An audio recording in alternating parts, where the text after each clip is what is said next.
the moment he was born. The demon was abandoned by his birth mother. Becoming an orphan, he fought daily with neighborhood kids over scraps of food. Although sharp-tongued and bitter, he had a master who loved him dearly. In contrast to the demon, that master patiently taught him bit by bit, like a pair of parallel yin and yang. Then the two wandered from place to place, relying only on a single sword. When that master left the mortal world, he hung up his sword and retired into seclusion, to marry, have children, and live prosperously with a gentle wife and 2 lovely kids. But cruel fate stripped away everything he had built.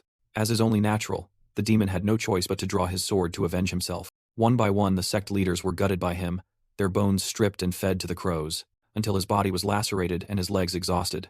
Then an invisible chain that had bound him for so long began to loosen. People never knew the true story. They only brooded over the rumors they had made up about him. The demon, the bloodthirsty madman, faded into the past, becoming merely a name in history.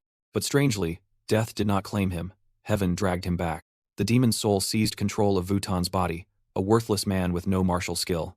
What path the demon will take after being reborn, no one knows. You'll have to watch to find out. Enjoy the review. The return of the god demon officially begins here. It opens on a scene of desolation.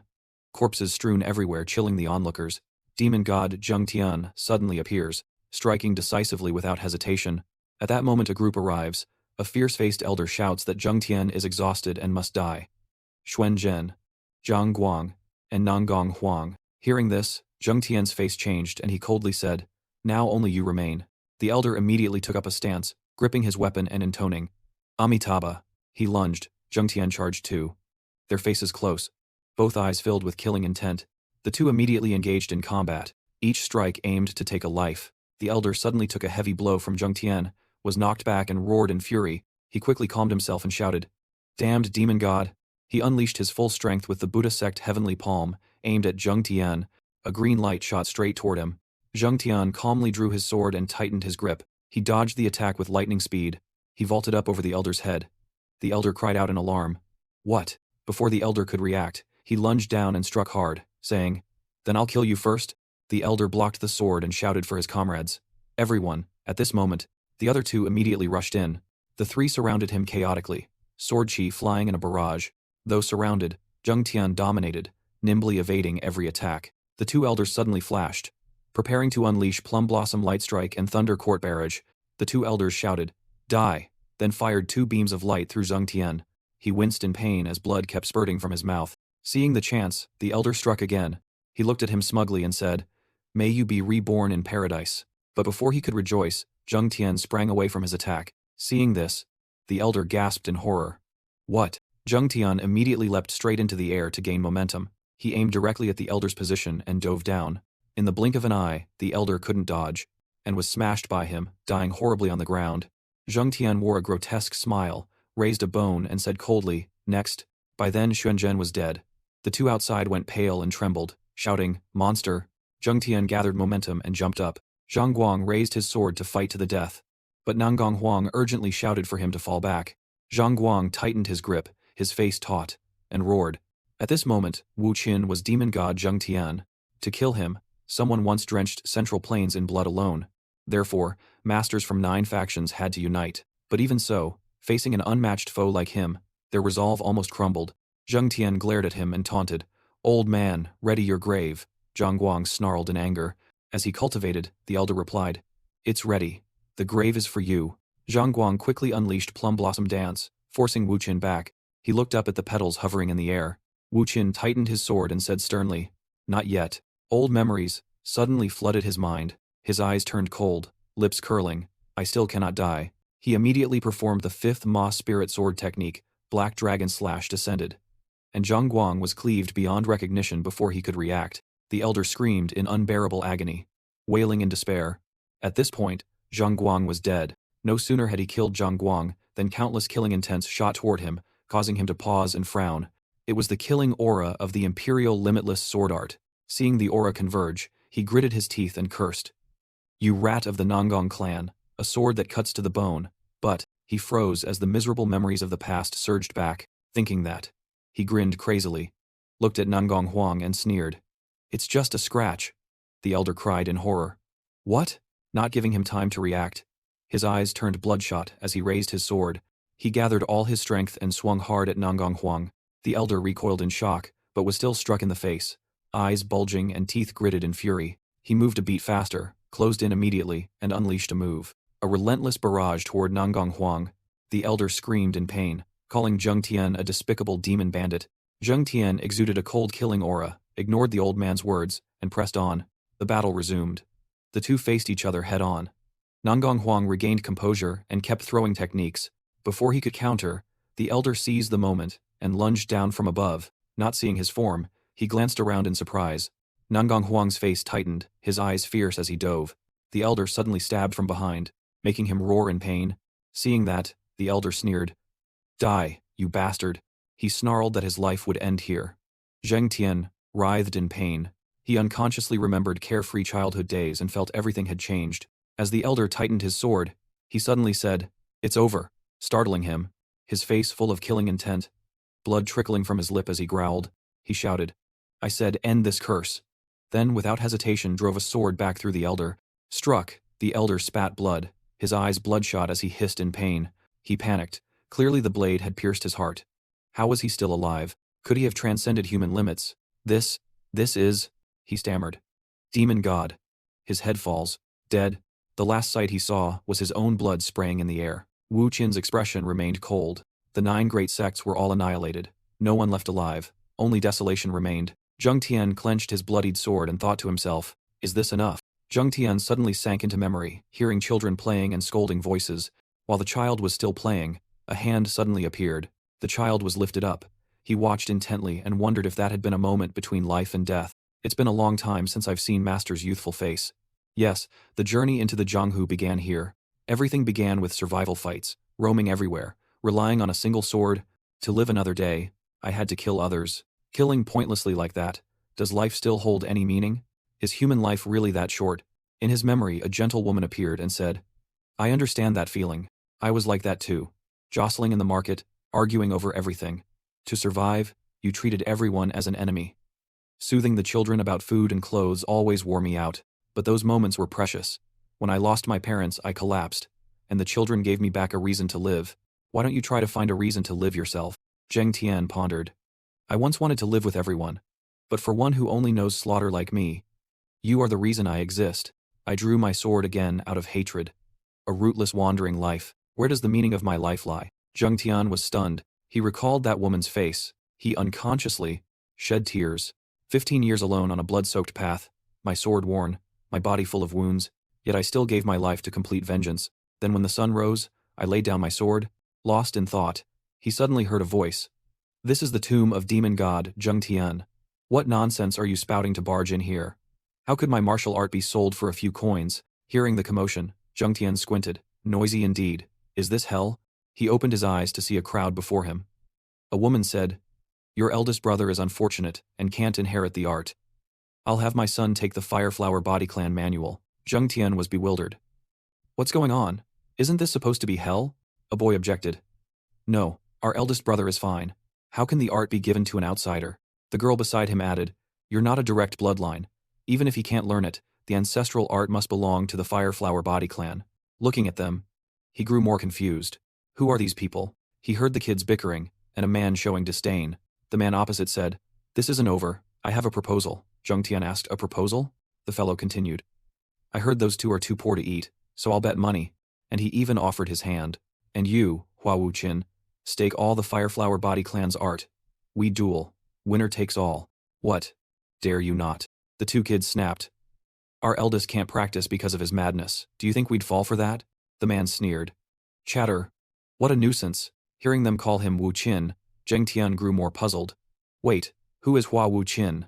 He declared firmly. I am Demon God, Zheng Tian. Dao Bao stared, and repeated the name in shock. Demon God Zheng Tian. Dao Bao curled his lip mockingly. Then said, If that's so, why not call yourself King of the Underworld? Dao Zhen blushed from embarrassment. Su Yan beside him was no better. A haughty female voice rang out, scolding him for growing madder by the day. Fu Chu Yan clicked her tongue and mocked, saying the Fireflower Body Clan's future is decided, and offered him a not entirely unkind piece of advice. She tapped her fan down, ending the discussion. People from the Qinghua Merchant Guild left, leaving a promise. His silence meant he accepted the duel, to be held at Baiyun Pavilion on the 5th day of the 2nd month. Dao Bao warned this was a pledge between two fighters. he provoked, reminding demon god Zheng Tian he knew the consequences of breaking the oath. After they left, the three remaining couldn't believe such a decision had been made for them. The door closed. Su Yan worriedly said, "Remind him he's never properly held a sword." He asked in surprise if they were talking about him. He laughed scornfully, saying at that level, "One stream of my inner power would be enough." Wu Qin tested his inner power and immediately felt something odd. He wondered where his energy had gone.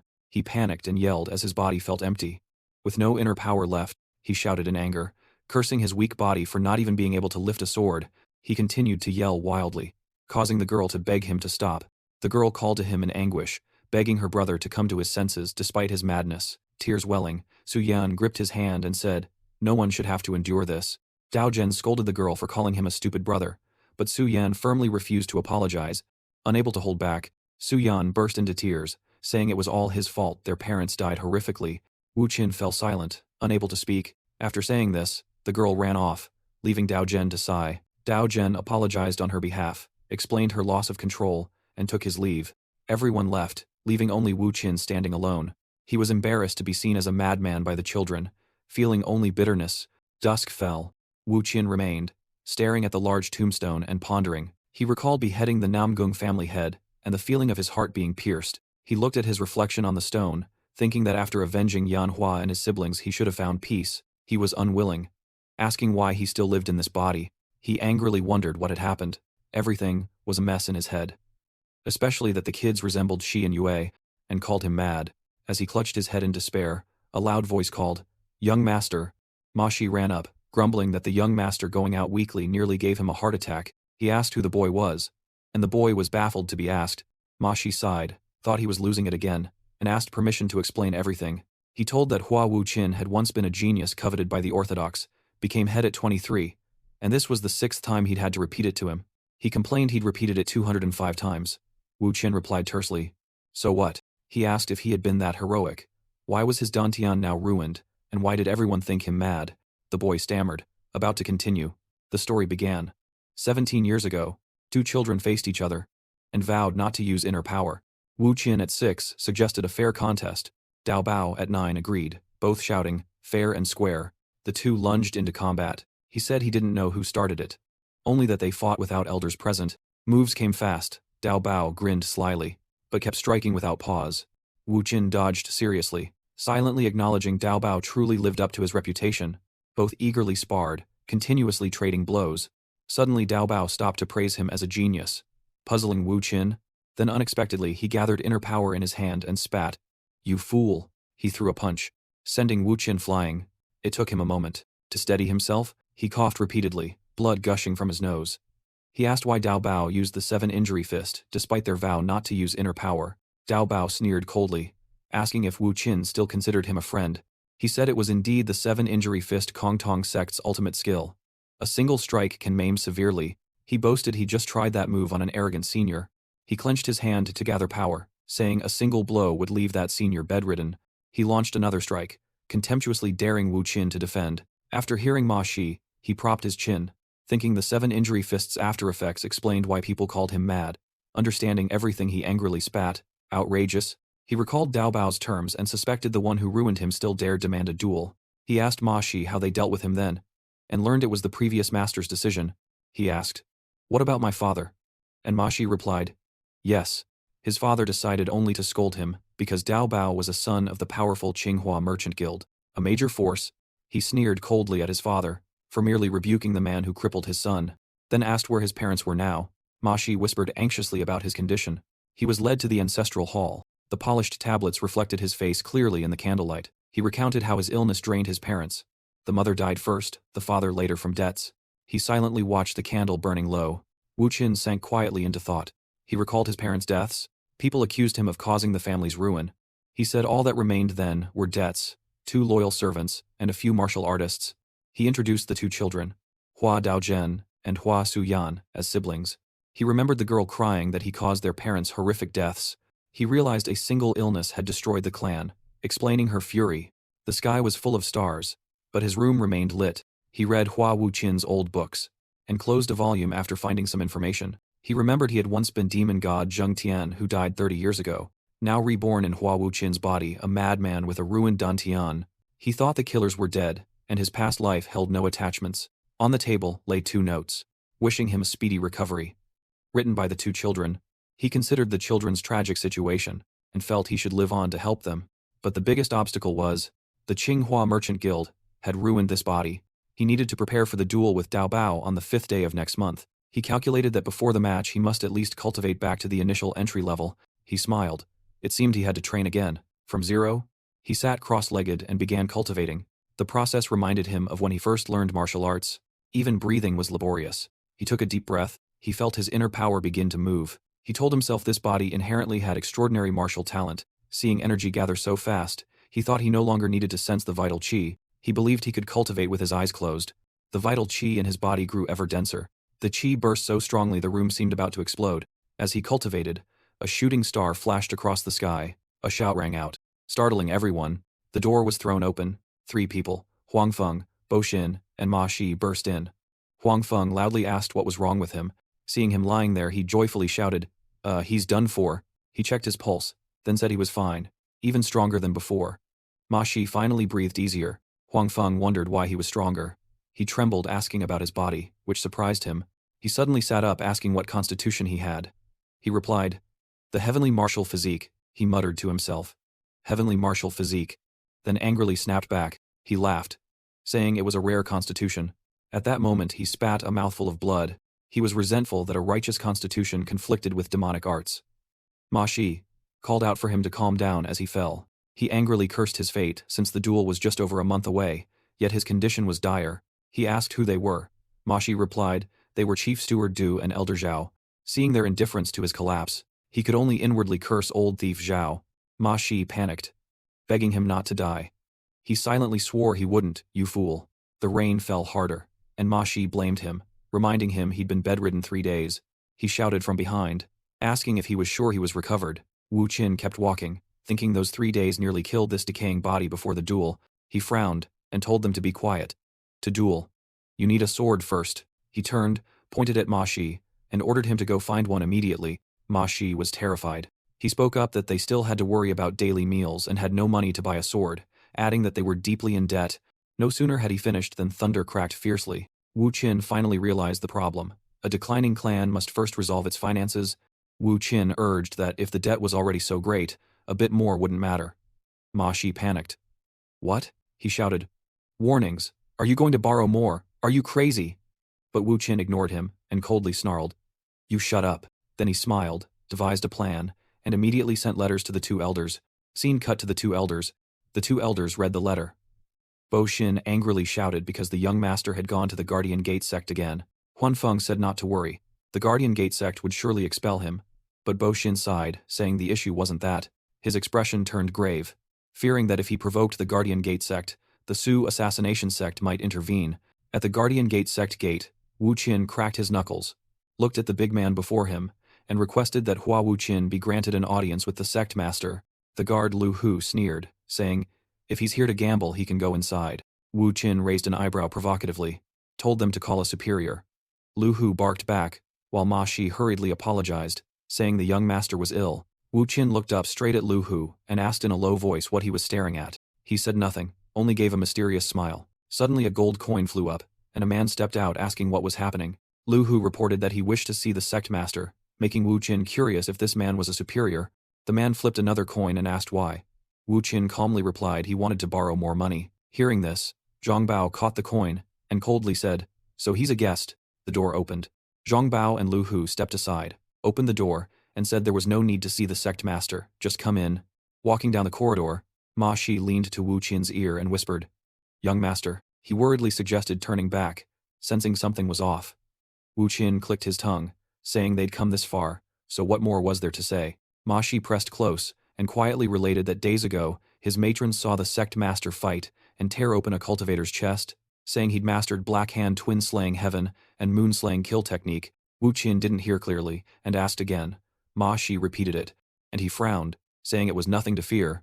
Zhang Bao flipped the coin, sneering that the servants were smarter than Wu Qin, but now it was too late to turn back. Feeling uneasy, Wu Qin immediately stopped. The guards drew their swords at once, awaiting Zhang Bao's command. Begin.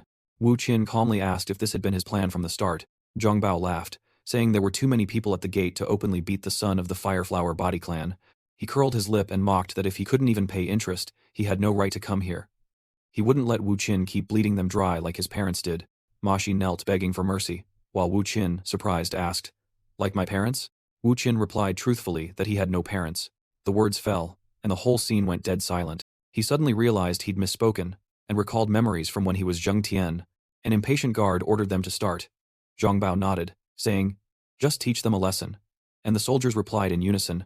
One soldier grabbed Wu Qin by the collar, threatening to smash him.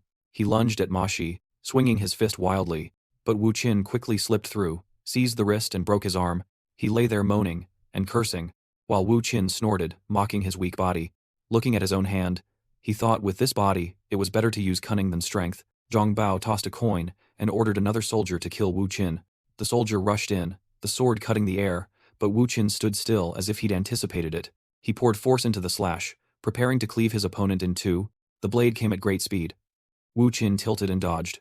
The two spinning in the dark, the man roared, spinning and striking like two gusts of wind fighting for life. Wu Qin evaded nimbly, reminding himself to rely on footwork since he couldn't match strength. Suddenly inspired, he excitedly headbutted his opponent's chin. The man lost his balance, blood spurted, and Zhang Bao seized the opening and rushed in. He thrust down but Wu Qin dodged, making him roar in anger. Zhang Bao continued to launch moves, but Wu Qin held firm and evaded skillfully. They surged forward, but Wu Qin nimbly flipped and tumbled continuously, leaving them unable to predict his direction. He spun agilely, striking each in the belly, flinging them away to break free from being cornered. Zhang Bao and his thugs were knocked down, and only slowly regained their feet. Not seeing Wu Qin, Ma Shi panicked and shouted, "Are you okay?" He crouched, replied, "He's fine," and Ma Shi curiously asked where he learned that strange fighting style. He said, "Honestly, it's not martial art, just tricks." He picked up wandering the streets. Ma Shi, surprised, asked when the young master ever wandered the streets. Zhang Bao leapt up, tossed a coin and sneered, daring him to dodge another move as he lunged to attack. Waves of magic swelled around him, making the air around them tense and suffocating. Wu Qin frowned, thinking could it be all from a single coin. He snapped in anger, ordering the soldiers aside so he could handle it himself. Swallowing, Wu Qin hurriedly said he wanted to see the sect master, asking why that was so difficult. Zhang Bao drew his sword, and coldly replied, the sect master wasn't someone he could meet. He sneered, ordered Wu Qin crushed, and charged down to strike. A flash of light forced Wu Qin to pull out a chopstick to parry the blow. Seeing that, Zhang Bao frowned, muttering surprise at it being only a chopstick. Wu Qin sprang back, sighed, and thought using a chopstick as a sword wasn't bad for now. They traded attack and defense continuously. Neither yielding, he stayed alert, thinking the man's techniques truly were as unusual as rumored. At the exact moment, Zhang Bao showed an opening. Wu Qin immediately noticed. He struck straight into the gap, stabbing the hand and spraying blood. He was startled, not expecting Wu Qin to both block the sword with a chopstick and find the weak point. In fury he swung wildly, roaring at him. He chased step for step, snarling rotten rat. While Wu Qin laughed and told him not to underestimate a chopstick, he employed moves with the chopstick, smiling that it would terrify him. Vital Qi followed the chopstick and struck Zhang Bao, surprising him that Wu Qin had reached that realm so quickly. He tried to thrust again, but Wu Qin lightly evaded. He wondered if Wu Qin was someone he once knew. He continued his attack, raising an eyebrow, asked who exactly the clan owed. The chopstick sank deep into flesh and struck the bone at his elbow joint. Facing him, he sneered at their poor martial skill. Daring to collect a debt, he sprang up, taunted, and snarled at him. To taste the martial art you despise. Wu Qin just clicked his tongue and replied, when will I do that? Zhang Bao charged with his sword, shouting, your farce ends here. Black Hand twin-slaying heaven and moon-slaying kill technique, ultimate move. He launched a leaping strike at Wu Qin. But Wu Qin only growled coldly, the one who was mocking. It's you, he said, then sidestepped the blow with lightning speed. This left the opponent stunned. He actually dodged? And at that moment, Zhang Bao saw Wu Qin's solid punch coming next. In that instant he only saw a spinning sword, and his mind filled with noise, unable to fathom why Wu Qin concealed such overwhelming power. At that moment, Wu Qin's strike aimed straight at Zhang Bao, creating a tremor. Zhang Bao spat out blood, muttering incoherently, Bastard, how do you plan to deal with the aftermath? Once again, Wu Qin flicked the coin into the air and said, I didn't come here to listen to your threats, but if you tell me what I want to hear, I might extend you a little time, so I'll say it again. He then grabbed the gold coin. Wu Qin turned back, looking terrifying, and said, Lend me some money. Wu Qin lifted his pipe and took a leisurely puff. He laughed with pleasure, thinking he hadn't felt this happy in a long time. As soon as he finished, Ma Shi stepped forward and snatched the pipe from his hand. He slammed the pipe on the table, angrily saying, "This is bad for the young master." Wu Qin just clicked his tongue in regret. At that, Zhong Bao spoke up. Wu Qin asked why they'd lend if they hated losses and required no collateral. He raised an eyebrow, saying he sensed malice in the matter. The man lowered his head to deny it, but Wu Qin knocked the table, saying he could still hear him scheming. Wu Qin warned coldly that he should think carefully before being stuffed with dice until he couldn't speak. A while passed, and the lamp in the room flickered slightly. He sighed, and admitted it was an order from the Qinghua Merchant Guild. Wu Qin asked what deal they'd struck. Seeing him stammer, Wu Qin called him out, forcing him to tell the truth. He growled, advising him not to pour loyalty into those who'd abandon him in life or death. Frightened, he bowed his head, trembling, then confessed there was a secret contract. He said the merchants forced them to lend at usurious interest to drive the Fireflower Body clan into debt. He continued, saying in return the guild promised to cede lands and grant them rewards. Reading the report, he asked how much 300 taels would become in a year. The man answered it would be 5,000. Upon hearing this, Wu Qin laughed loudly, calling them absurd. He tossed the report down, cleared his throat, and told him to continue. Resting his chin on his hand, he asked who was backing them. He admitted it was the Su assassination sect, which had joined the Four Martial Heavens not long ago. He sneered that the Four Martial Heavens were truly a mess. Ma Shi then uttered a soft sound. When he looked over, the boy asked why he knew them. Wu Qin replied he didn't want to explain. He asked why the money fetcher hadn't returned. Zhang Bao said he needed more time. Just as he finished speaking, the man carrying the chest of gold burst in and handed over the full 300 taels, catching Wu Qin's attention. He took it, opened and checked it, then nodded in satisfaction. He stood, handed the chest to Ma Shi, and barked at him not to ask questions and hold it tight. In the rain, he sternly ordered the loan to be recorded in the ledger. He said he'd return to repay in full after dealing with the merchants. He suddenly remembered and warned them not to exploit the people unchecked. He glared and warned they'd be crushed if they crossed the line. Zhang Bao immediately nodded. We heard this. Wu Qin only sighed as if he understood everything. He and Ma Shi left, walking and pondering who would be destroyed first. Back home, Bo Xin cheered with joy. But when he saw blood on him, he cried out in alarm. Worried, he asked about the blood. Wu Qin immediately said it wasn't his. He hurriedly asked what happened at Guardian Gate sect. Wu Qin calmly said he just borrowed some taels because they were short. He stated plainly they must take care of the martial artists and not let them leave anymore. Bo Xin asked, trembling, where the money came from, since Guardian Gate sect surely wouldn't lend. Wu Qin replied, he made them record it in the ledger. He patted Bo Xin's shoulder, told him to ensure the brothers had food and clothing, and he'd handle the rest. After speaking, he went inside, leaving only the instruction to do well, leaving the three standing there dumbfounded as they watched him go. Bo Xin whispered, asking if Huan Feng was sick to act so madly. Huan Feng just clicked his tongue and said nothing. In his parents' shrine, he slowly relit the extinguished candles, looking at his parents' portrait. He sighed, and told himself he never had parents and didn't know what to say. He recounted everything, said the finances were temporarily secure, and he'd look after the brothers and household staff, telling them not to worry. The two children outside heard it all. He also said he'd fight Zheng Dao Bao in a few days over a secret clan manual. He cracked his knuckles, full of fury, saying he'd break his neck. The old memorial tablet stood motionless under the flickering candles, the flames trembling in the night wind. In the silent night, a lone wooden tower appeared under the cold moonlight. Dawn broke. Sunlight pierced the clouds onto the tower, brightening the space. Early morning, three men hurriedly carried heavy planks inside.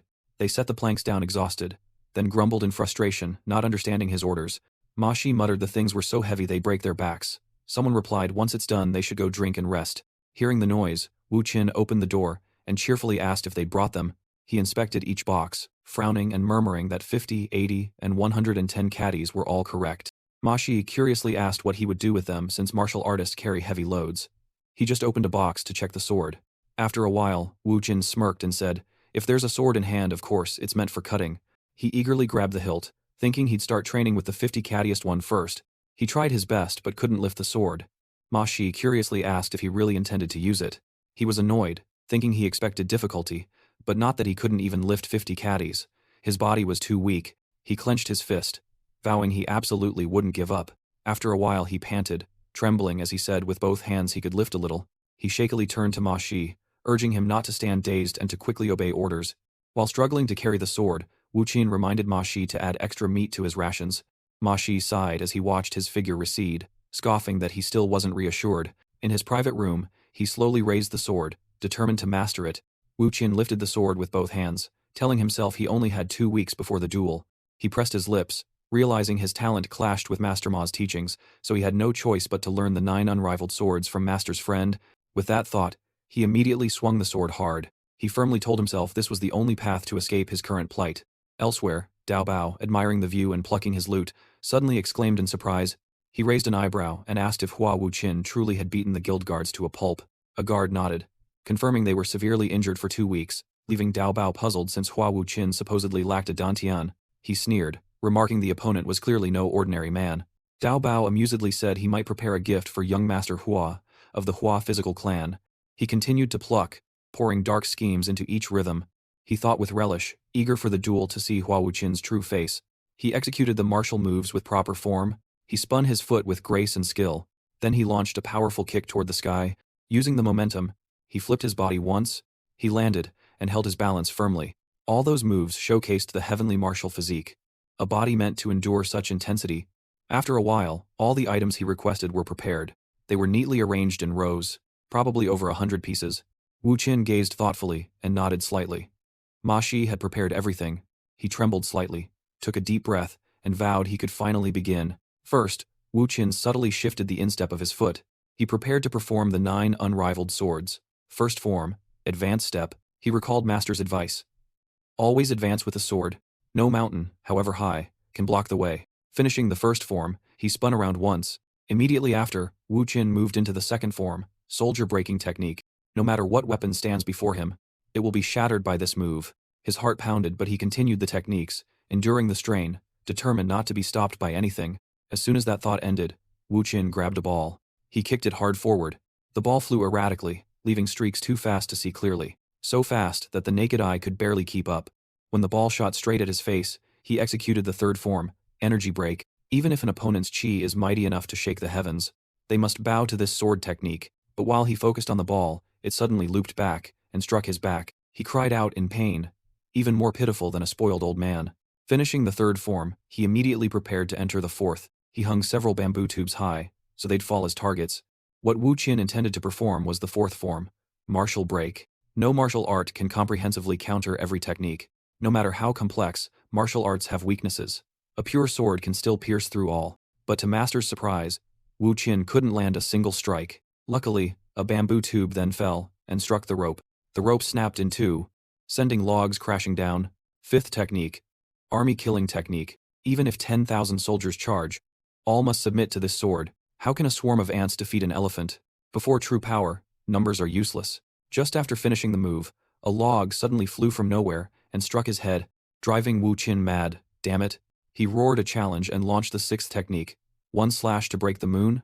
This move could split the moon, yet in his hands it barely blew out a few candles. Soon after, he switched to the seventh, one slash to break the earth, a strike that could cleave the ground. But after a while his face went pale because the statue showed no chip at all. He was forced to use the eighth technique, heaven break, which can cut the sky. After training for a while, his body exhausted, he dropped the sword. He lay flat on the floor, thinking that having shattered himself and the sword enough, he might as well stop using the sword. Wu Qin closed his eyes, able only to barely reproduce the final move. That was the ultimate form, treasure break. He remembered Master asking, "Have you memorized it?" and answering, "I have," but wondered if this half-learned swordplay deserved to be called martial art. The explanation sounded awkward, like a child inventing things in a martial frenzy. Master looked embarrassed, cleared his throat and said, "I won't deny it, but I can't let a lost supreme art die out." He was the only swordsman on par with Master, making him wonder, "Didn't he use inner chi like I do?" Master replied, "He used body techniques. Someone who has entered a sect can't learn it fully, so I had to pass it to someone unaffiliated." On hearing this, his face soured. "Body technique? How petty," he said. But before finishing the words, a kick hit his forehead. "Do as I say," Master barked, making him clutch his head and hastily reply, All right. The lesson began. Practice 1,000 times, and the body changes. 100,000 times inner chi fuses with the sword. 1,000,000 times and the world finds no rival. He listened curiously, thinking 1,000 times a day would finish in 3 years. Was he really that strong? Master answered, "I'm not sure. If it had been a life-or-death duel, one of us would be dead." He looked up at the sky, admitting he was also curious what kind of person that man truly was. Returning to the present, Ma Shi lunged forward and slapped him repeatedly. He snapped awake, shouted, "Wait a minute. while Ma Shi panicked and asked how he was. Irritated, Wu Qin warned if the hitting continued. Your ears will blossom. He sat up, thinking that after one training session he'd fainted and had a long way to go. Ma Shi brought a tray of food and told him to eat to ease his hunger. He looked at the tray and asked, "Isn't this pork?" Ma Shi blinked and replied, "You said yesterday you wanted to eat it. It's been a long time since we had meat." But Wu Qin demanded more. "Tomorrow there must be beef to strengthen me." Ma Shi froze. While he nodded soberly that beef boosts strength, he ate while instructing that if money was short, take from what he'd borrowed. Tell the steward not to worry. From now until the Qingdao Bao duel, every meal must include meat? Ma Shi curiously asked who taught him martial arts. Wu Qin ignored him and replied, "What's the matter?" He said lightly. "A useless man like me suddenly learned martial arts. It's natural you find it odd."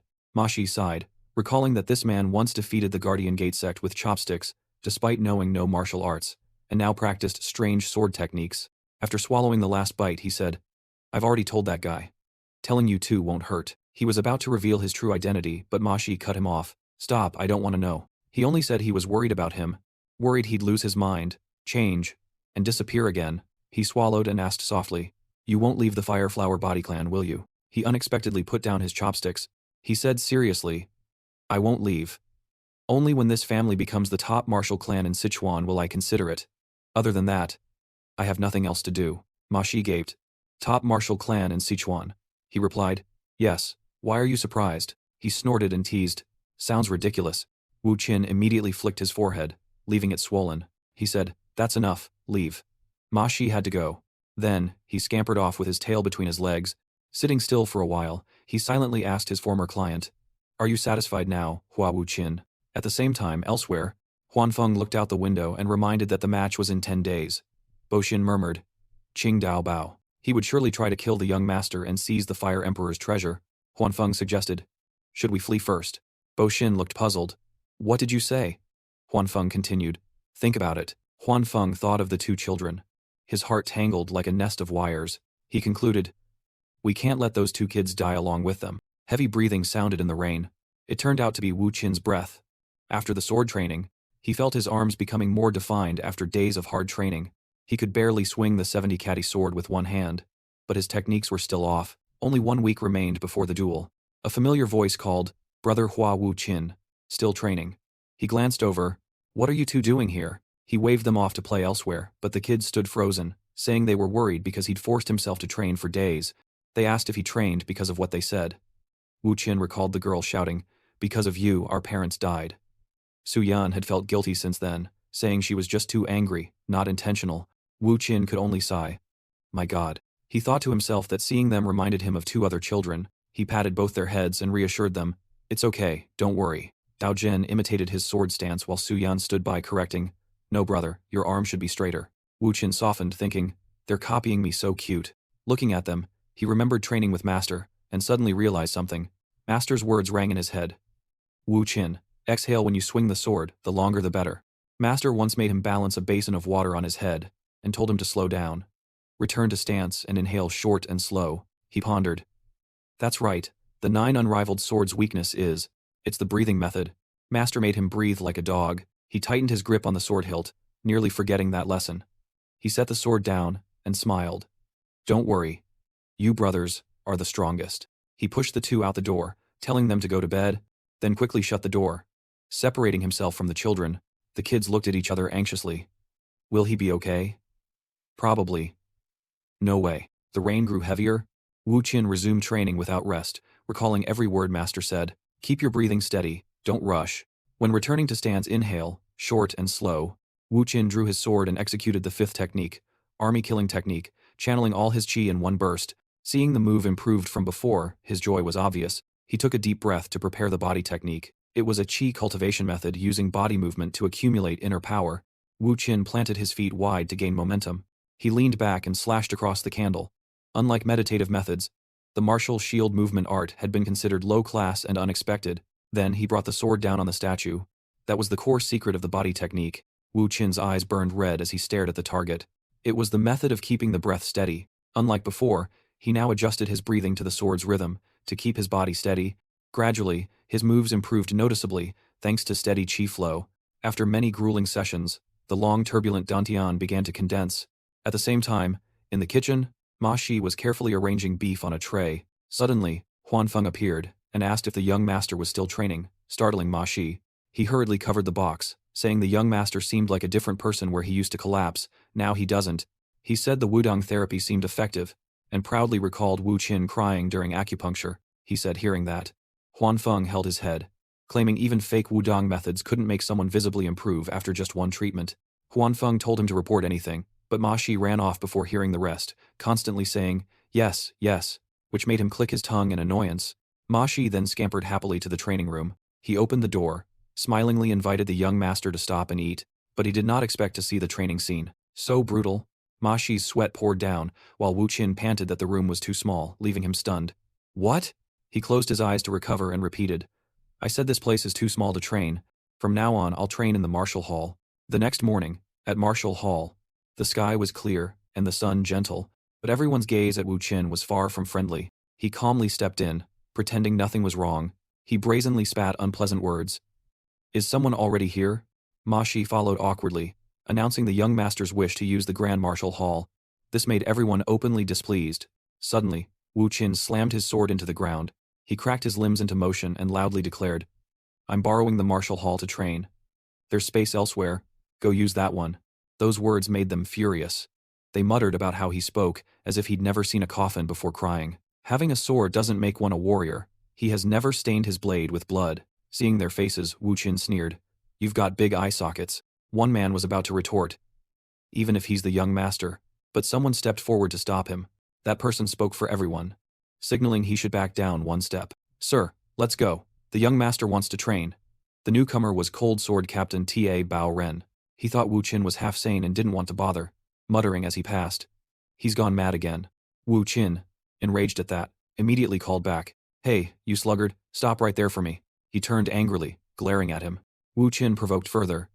If you've got an opinion, say it to my face. Talking behind my back is cowardly. Bao Ren paused to argue. So what? Wu Qin laughed. Then we're swordsmen. He pointed his sword straight at the man's face. Wu Qin declared loudly. Fight then. Bao Ren only sighed. Young master, even if the sky falls, no one would dare draw against the future head of the family. But Wu Qin wouldn't let it go. You know the saying. A dog that bites doesn't bark. If it barks, it's out of fear. He taunted on. If you won't be heroic, then don't bark. Live your cowardly life. Those words enraged the man, forcing him to draw his sword. He also pointed his blade at him. Don't regret this. Wu Qin grew more excited. Who do you think you are to make demands? The sword was instantly drawn from its sheath. Ma Shi was so tense he only dared peek with one eye. Bao Ren warned again. Don't regret it. Wu Qin took his stance and replied. I've never known regret.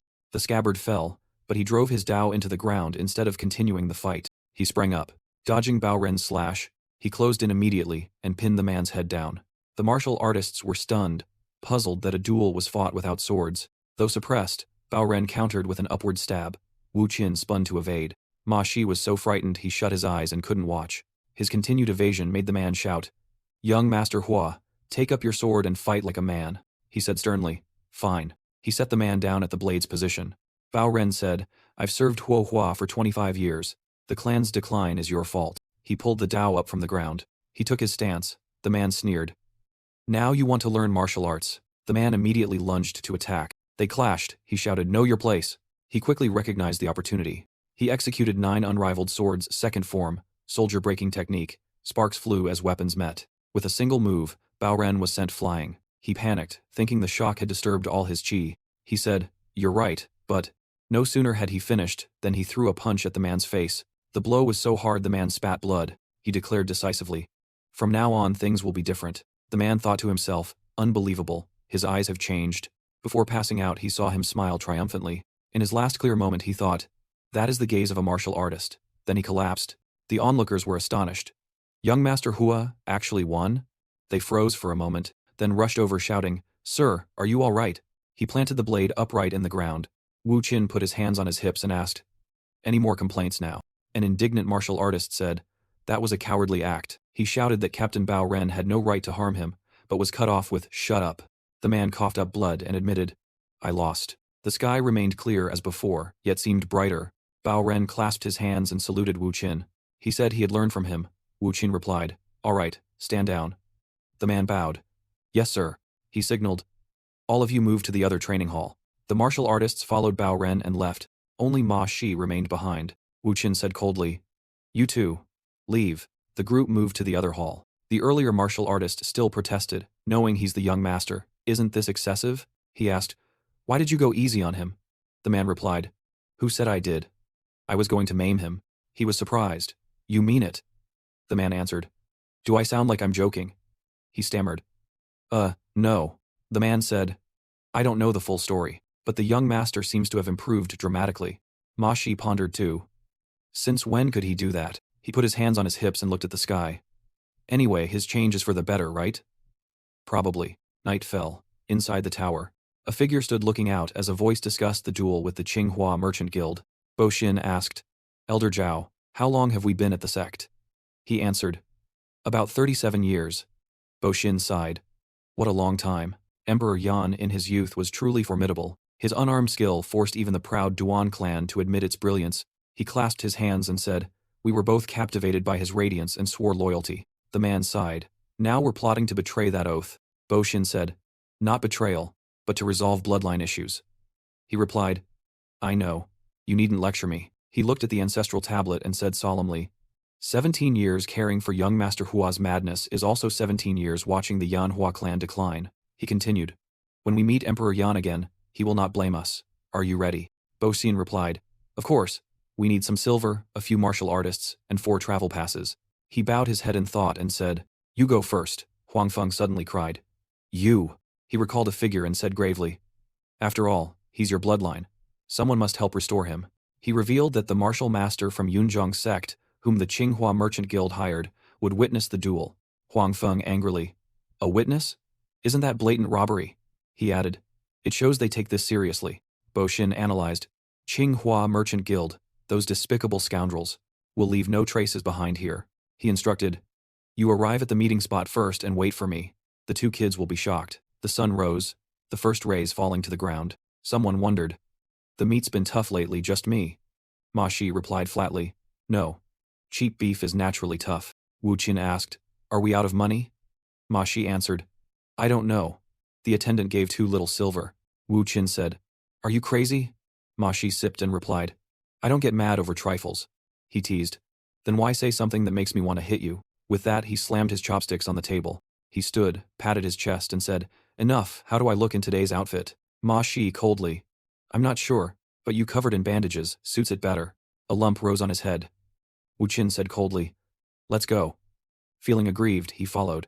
He slung his weapon over his shoulder, ready to depart. Bo Xin appeared and asked, "Are you really going?" He squinted. "Don't tell me you're here to advise me to run away." The man placed a hand on his chest. "Of course not," he replied. "I know, wait for me. I'll deal with those bandits."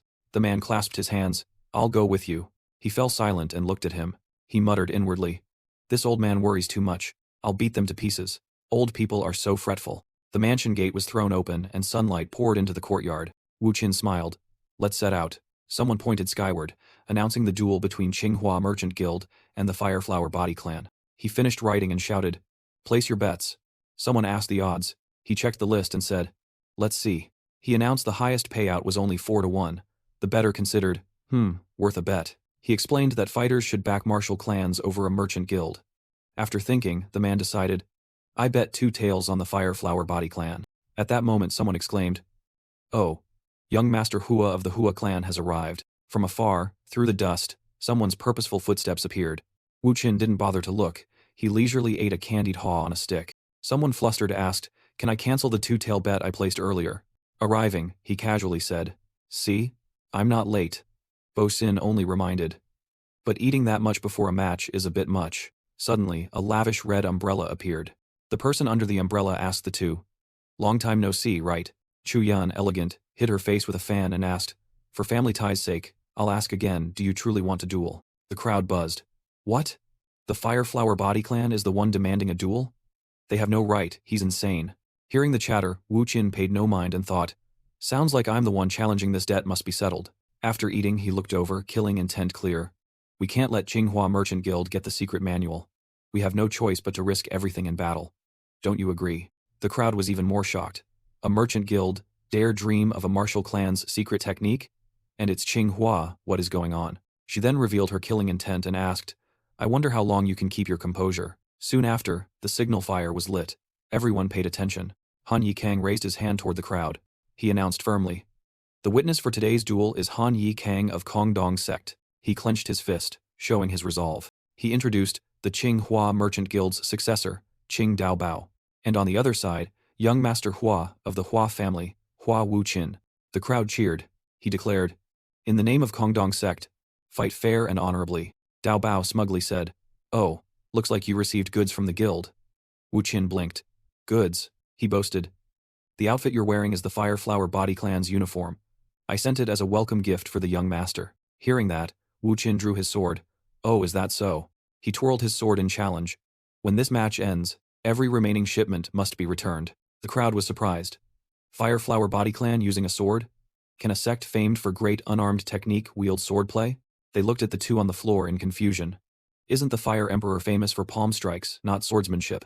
Bo Chin anxiously asked again about this morning, and when advised to flee, the young master flew into a rage. He questioned suspiciously, while the boy stammered that he was joking, and insisted the young master would surely win. Ma Shi argued with himself over whether to run, while Bo Chin doubted he was being influenced by the young master's madness. The drummer on the other side called out asking if both sides were ready. Both immediately straightened their posture, and prepared to enter the match. With no objections, the drummer beat the drum to signal the official start. The clash rang out as Wu Qin lunged like a fierce tiger, attacking Daobao. Daobao suddenly dodged aside with great agility. The two exchanged moves continuously, and parried like a whirlwind. The crowd watched without daring to blink at the speed. Even Daobao and Ma Shi were stunned, unable to believe their eyes. Everyone wondered where this power came from when he had always been labeled mad and never trained in martial arts. Daobao ground his teeth in anger as he was continuously pressed back. Unwilling to accept it, he surged forward wildly, but it still looked childish. Strikes came in a barrage that left no room to breathe. Although Daobao attacked repeatedly, Wu Qin blocked every blow. Clashes exploded in succession, neither yielded. They closed in on each other, but Daobao was the first to spit blood. An explosion roared behind them, yet both plunged on fighting. They continued to clash face to face, neither retreating. The spectators below dared not look away, because the match was too thrilling. Seeing they still held, Chu Yan was amazed that Hua Wu could endure so long. Yet, she remained confident that, compared to the kung fu she had cultivated for years, he was insignificant. Wu Qin took the initiative and launched an attack at Daobao. Their weapons collided again. Locked in fierce struggle, then they separated and continued swinging their weapons, causing successive explosions. After parting, Daobao immediately raised his weapon in defense. Wu Qin lifted his sword and brought it down hard. The slash caused a huge blast that forced him to raise his sword to block. Daobao's eyes widened, unable to believe the power of that strike. He angrily surged forward, shouting that this time he would cripple Hua Wu Qin. Seeing Daobao charge with determination, Wu Qin resolved to break his will as well. Carrying killing intent and a deep-grained grudge, he rushed in confident in his specialty. Both unleashed their signature moves. Refusing to yield, he immediately dodged to the side to avoid Daobao's lethal strikes. Bo Qin panicked but admitted Wu Qin was holding up well, while Ma Shi tensed believing he hadn't used his full strength. Hearing this, the man asked in puzzlement, and the boy explained he'd secretly seen him train hard, so greater power might soon erupt. Zhao Zhao thought his current skill matched that of his opponent. Perhaps the recent training time was still insufficient, but Wu Qin merely wiped his sweat, secretly thinking how strong the opponent was didn't matter. Then he charged again, believing he would ultimately overthrow them all. Like a gale, Wu Qin lunged, unleashed a move and spat. "You bastard." Daobao immediately defended with his own technique. He kept charging with his own resolve, telling himself, "I will." The two faced each other, tensions stretched like bowstrings, neither yielding. Wu Qin surged forward, striking with a sword move full of hatred, determined to defeat him at all costs. A guiding voice rang from the tent, telling them to go straight east for 5 miles. The voice then directed to turn aside, meet a camellia tree, and go another 3 miles. Following Huang Feng's directions, the carriage stopped before a secluded but picturesque inn. Looking at the inn, the man breathed a sigh of relief finally arrived. Seeing Dao Zhen and Su Yan still asleep, he relaxed that delivering them had gone smoothly. He suddenly recollected. Before leaving, Huang Feng asked again, but Bo Xin insisted on staying to personally collect the young master's remains. He closed his eyes, affirming he would personally escort young Master Hua the final stretch. Unable to sway him, the man bade farewell and arranged to meet again at the rendezvous. He looked up at the sky and sighed softly, not certain what was right or wrong. Back at the fight, the two sides battled fiercely. Whenever Wu Qin made a move, Daobao immediately answered it. Green and red flashes representing the two clashed and flashed repeatedly. He thought to himself that Dao Bao was young but had decent strength, just still inexperienced. The two currents of killing intent collided, raising a haze of dust and smoke. The fighters and spectators below watched every move anxiously. The crowd gasped and murmured, "How are the two evenly matched?" Young Master Hua even seems slightly superior. Some said, Dao Bao was once an outer disciple of Kongdong sect, but clearly not outstanding. Dao Bao gritted his teeth, enduring Wu Qian's barrage. He roared and charged with all his strength. Bo Xin shouted in alarm, and Ma Shi hurriedly warned young Master Hua to dodge. Chu Yan watched from a distance, forcing a smile but clearly tense. Wu Qian executed the first move of 9 unrivaled swords. Vanguard step. The blade instantly blocked. The descending sword. Those nearby froze at the sight. Someone exclaimed in shock. He actually blocked it.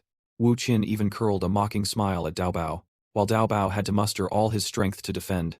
A blast rang out, sending him flying back a rod's length, barely staying on his feet. He broke into a triumphant grin. Dao Bao screamed in fury, "Damn it, this lunatic." He immediately began to concentrate his inner power.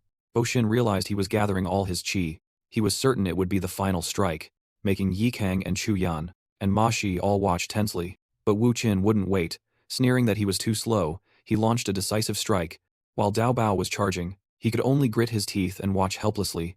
He performed the second move of 9 unrivaled swords, soldier-breaking technique. Both rushed in at once to deliver lethal blows. He panicked, wondering why he was powerless against that attack. Unable to comprehend the situation and only stammering in thought, unable to block, he took the full brunt of Wu Qian's sinister strike. His sword cracked all along the blade. He tried to resist, unwilling to admit, "Did I lose to someone without an elixir field?" In the end, his weapon couldn't hold and shattered. In an instant, he swung his blade and severed one of Dao Bao's arms. Dao Bao screamed in horror. "What?" Wu Qian swung the blade like a demon from hell. He delivered the finishing blow. Dao Bao was hurled away, falling amid choking smoke. Sword and body tumbled like withered leaves. Chu Yan cried out his name in pain. Bo Xin and Ma Shi broke into a sweat, frozen in shock. Dao Bao lay motionless, blood soaking the severed arm. Someone asked, "Has young Master Hua won?" He picked up the severed arm. He raised it high, declaring it was a 17-year blood debt. Chu Yan shouted angrily, "What did you just say?" He replied calmly that since Dao Bao belongs to Qinghua Merchant Guild, they'd simply find a way to reattach the arm. Yi Kang lightly tapped his toe. He jumped down to where Dao Bao had fainted. He placed a hand on his chest to check. He concluded his dantian had been shattered. He asked why it had to be taken that far. Wu Qian snorted coldly. "What did you say?" The man protested the match had been decided. Wu Qian calmly replied that if so, he too had something to say. He asked bluntly if he had really used the 7-injury fist on a 5-year-old who didn't know martial arts. His voice was icy. "This ends a 17-year vendetta. From now on, anyone who provokes the Fireflower body clan will pay." He warned them to brace themselves, then turned and walked away, causing Chu Yan to collapse in despair. She clenched her hands, trying to suppress her anger. She choked on her tears, vowing silently never to forget this humiliation.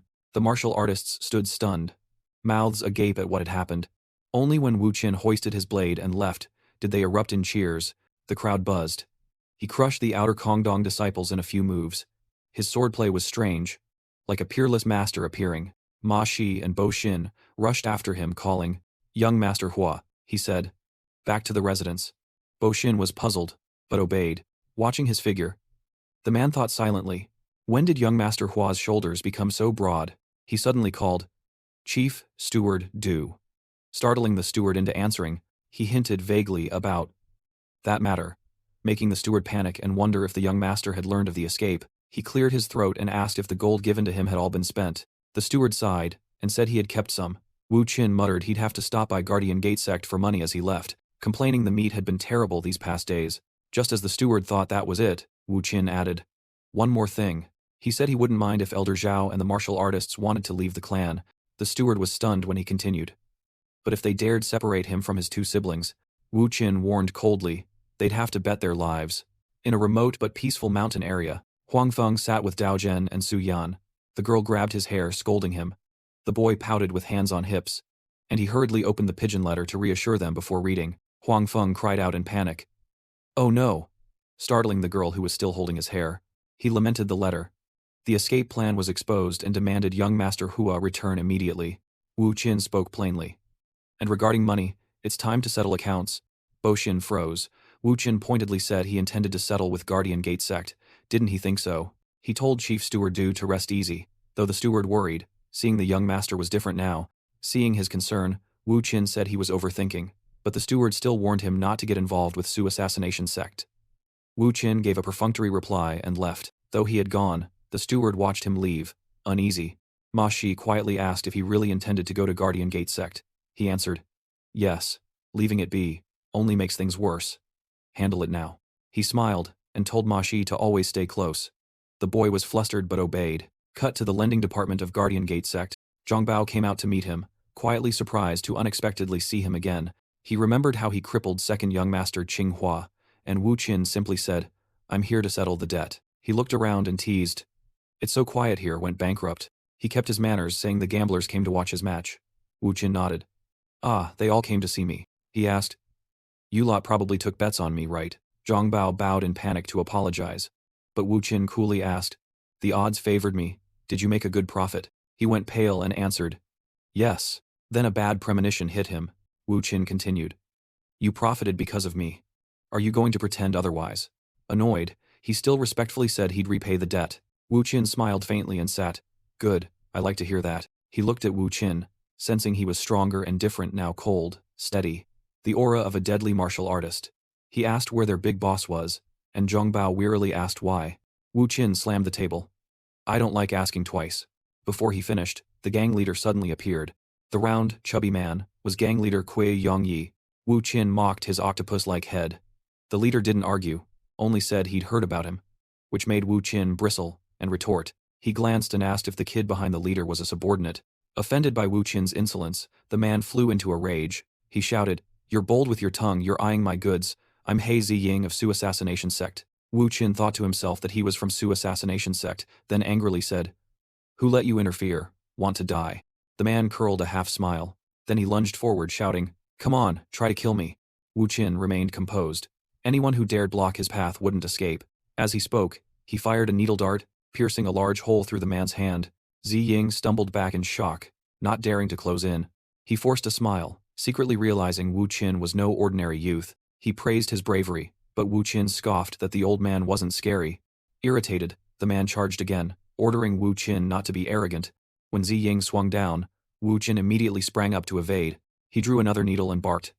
Look at this. The man spun and slashed his hand like a blade at Wu Qin's neck, but Wu Qin dodged lightly, expending no effort. The man was annoyed and stunned that a kid could dodge so easily. As he prepared another strike, Wu Qin's needle plunged straight into his eye. The man couldn't react in time and was gravely injured. Everyone around stood in stunned silence. Mouths agape, no one dared do anything but watch him torment Ziying, which maddened the man further. He threatened that Su assassination sect would retaliate, making Wu Qin laugh. Oh, is that so? He even threatened Wu Qin's family, prompting Wu Qin to stomp hard on his eye. Wu Qin said coldly, Let Su assassination sect come, you're going to die here. Which made the man beg for mercy. He begged, promising riches and beauties. Wu Qin sneered. Now you're scared. He withdrew his foot and answered. He said he didn't want beauties, only the wealth. Ziying immediately confessed all the assets in Decheng. He sneered that it was good the man was sensible. He then threatened that if he didn't cooperate, wind would blow through a few more holes, sending the man fleeing in terror. After that, he turned to gang leader Wang Yi. He said, Let's continue settling the debt. The old man panicked, prostrating and begging for mercy, surprising him that he too pleaded for his life. Terrified, the old man said he'd hand over all his assets. He coldly said, Those assets already belong to him, leaving the man dumbfounded. He declared the silver and the crimes the man committed equaled the assets. The man went pale and agreed to surrender everything. Suddenly, he plunged a needle into the old man's brain, coldly asking if he understood others' words. That thing already belongs to me, why offer it up? This left the onlookers standing stunned with mouths agape. He asked who ranked highest after him. Zhongbao stammered that he was deputy sect leader. He snorted, So it's you. Zhongbao immediately knelt, begging for mercy, promising to live an honest life if spared. He calmly replied, Fine, you may live. He asked the value of the dead man's assets. The man answered a total of 4,000 taels of gold. He asked about the gang's assets. Zhongbao disclosed everything. At least 10,000 taels of gold and 500 taels in tribute. He mentally calculated. 4,000 from the leader and 10,000 from Guardian Gate sect all belonged to him, adding 500 taels in tribute and compensation. Roughly 20,000 taels total, fair enough. The man hurriedly promised to prepare the papers. He told him to handle it on the spot, and the man replied yes. After a while, he moved on to other matters. He said coldly, Now, How much are your lives worth? He said he'd spare only that one man, causing the crowd to panic, kneel, and beg for their lives. A few hours later, Bo Xin was truly alarmed. Faced with a pile of goods, he said it was merely the spoils from the debt collecting. Each chest contained about 400 taels of gold. He stared at the hoard and hesitantly called, "Young Master Hua." He reminded him of Guardian Gate Sect's backing. The man asked about alliances. He answered, "No need to know." The man blurted that Zhou Si Kang of Scarlet Sword Sect had sworn brotherhood with He Zi Ying and Qi Zi Ying. He pondered. He Zi Ying, the one with 10 black fingers. Bo Xin froze and asked. He nodded and recounted how he'd driven a chopstick into the man's eye, leaving the man shocked. He said in a low voice, "That type was hard to deal with. But don't apply your limits to me if they come, I'll kill them all." He added, "Tonight prepare tender beef, and remember to set a meal for my family." He waved his hand. "I'm going inside." The man mused that He Zi Ying was famed throughout Sichuan, yet the young master seemed unremarkable. Could this be the former young master? Elsewhere, a man's voice ordered an ambush on the Fireflower Body clan. A woman replied coldly that he was merely a hired hand, and to say no more, she said to bring back the child alive. "The rest may be killed if they want," he replied. "Understood, before dawn, we'll bring the child back. Absolutely no killing the child." He gritted his teeth and swore, "Hua Wu Qin, I will destroy everything you cherish right before your eyes." There was a time when the Fireflower Body clan shone brilliantly. The Flame Emperor commanded the martial world's respect. Arenas packed to watch him. Even Tang Sect's Tu Xuan praised his character and martial skill. In a single generation, the Fireflower Body clan became a force none dared underestimate. Top masters feared them, and West City folk cheered whenever clan members appeared. But after the Flame Emperor died, the new head's incompetence in succession showed. The clan gradually declined, and even loyal followers left. The shadow of the Flame Emperor, who once shook the world. To the righteous he was a hero. To enemies he was the unrivaled demon king everyone feared. Why did the young master's silhouette recall the Flame Emperor of old to him? A call pulled him back to reality. "Chief Steward." Bo Xin froze. "Why only you here? Where are the young master and the miss?" They reported that Qinghua Merchant Guild assassins had ambushed us. Zhao Huanfeng and the fighters are risking their lives to hold them, but are outnumbered. He frantically told them to inform the young master while he went ahead. They answered loudly on command. "Yes, Chief Steward." Elsewhere, the leader sneered. "Only you left. I won't kill you all. Think carefully. If you keep resisting, the children will die too." Huanfeng choked with anger.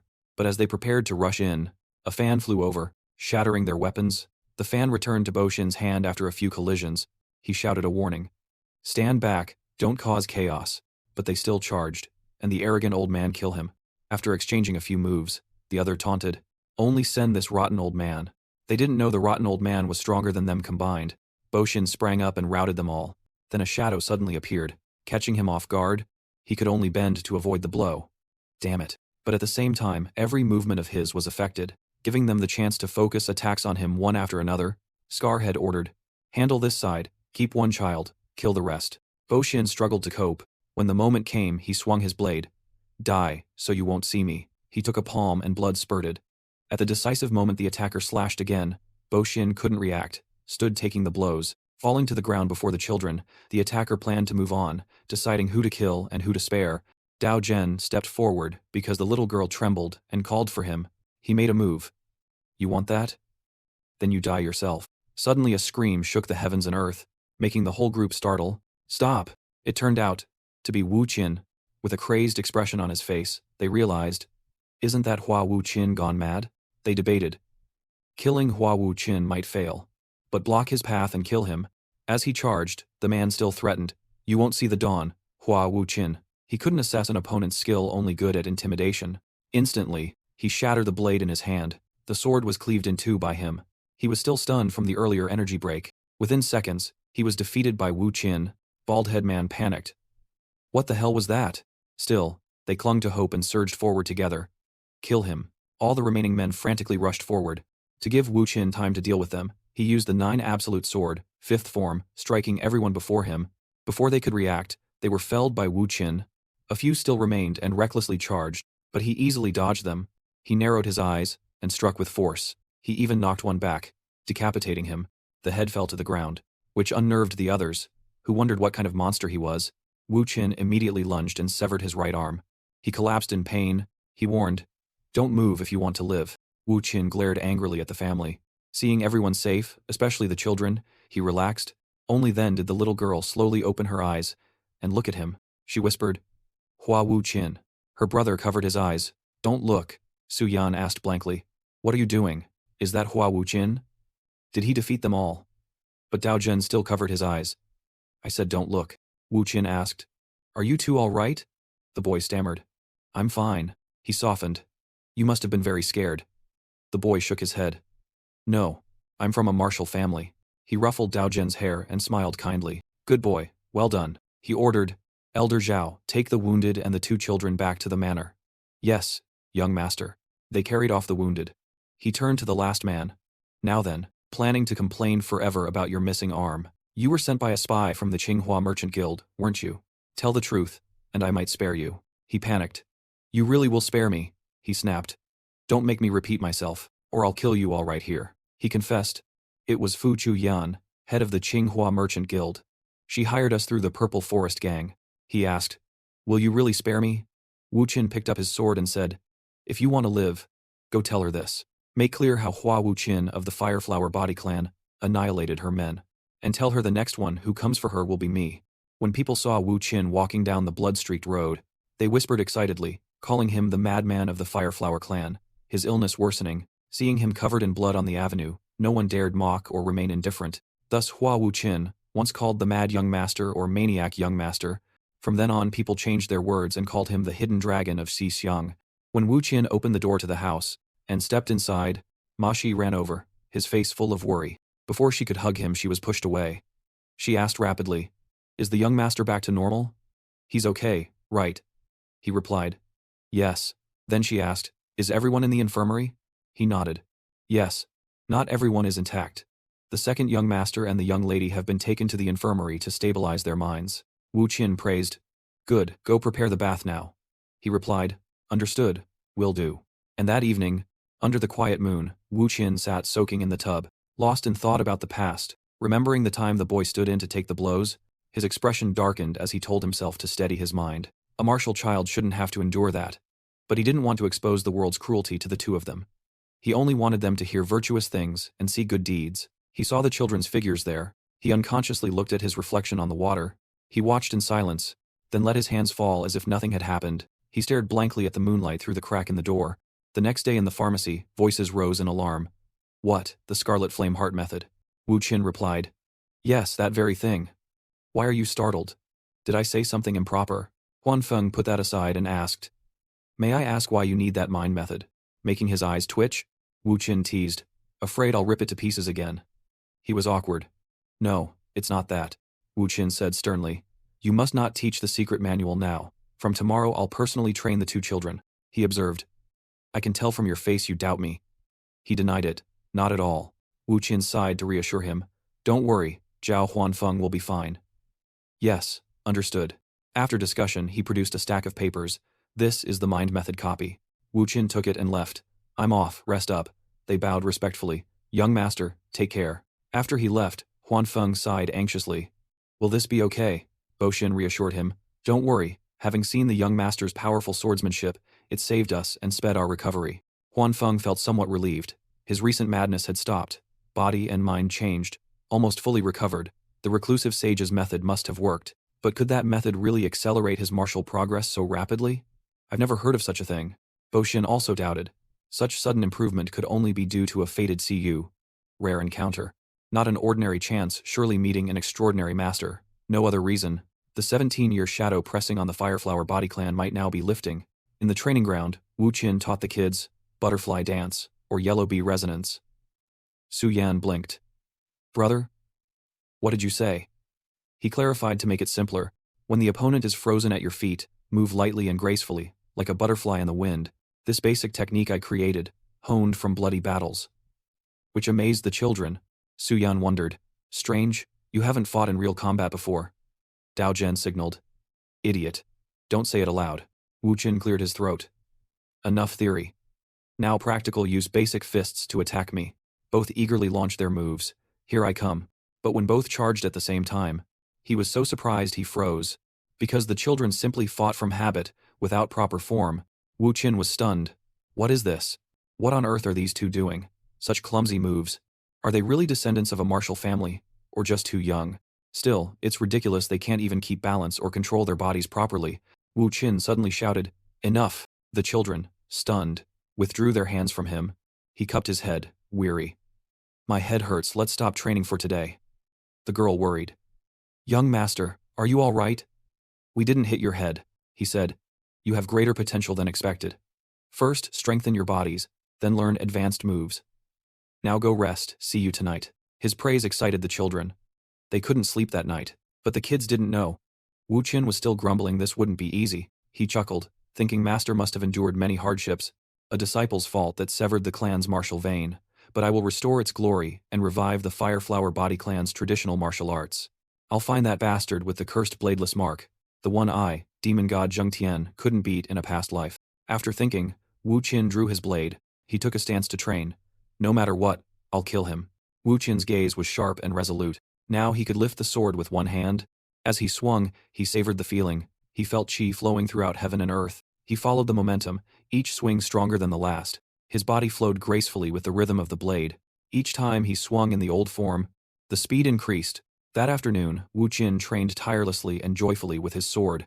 In no time, several days passed. Huan Feng, looking healthier, said, "I've returned." Wu Qin replied gloomily. "Well done." Ma Shi panicked. "Well done? That's it? Do you know how hard we worked to protect the second young master and the young lady?" He sighed irritably. "Who allowed you to act on your own? If I'd been a moment later you'd be in coffins. Repeat that again, and I'll be the first to send you off, understood?" Bo Xin bowed. "Sorry, young master." Huan Feng. "Yes, young master." At that moment a strange voice appeared. "He's much better now. I told you only I could heal the young master. A few more sessions and he'll be fully recovered." This man was Du Yongshu. Ma Shi was surprised. "Huh, isn't that him?" Wu Qin arrogantly. "Who are you? This is not a charity, get out." Ma Shi hurried to intervene. "Wait, sir. This is the Taoist who saved you." Ma Shi humbled himself to speak. "Forgive me, Blade Master. The young master hasn't fully recovered." He fake coughed a few times. Before he could finish, Wu Qin kicked Ma Shi's side. "Move aside." He awkwardly put on a hospitable face. "Oh no, my apologies, I didn't recognize you. You must be hungry after the long journey. Please, Taoist, rest inside." His hand slipped behind his shoulder. A few days earlier, Ma Shi had said the Taoist claimed to inherit Wudong's lineage and had once treated the second young master. The steward paid dearly to invite him. Back to the present, Wu Qin gave a faint smile and pretended to warmly invite him in.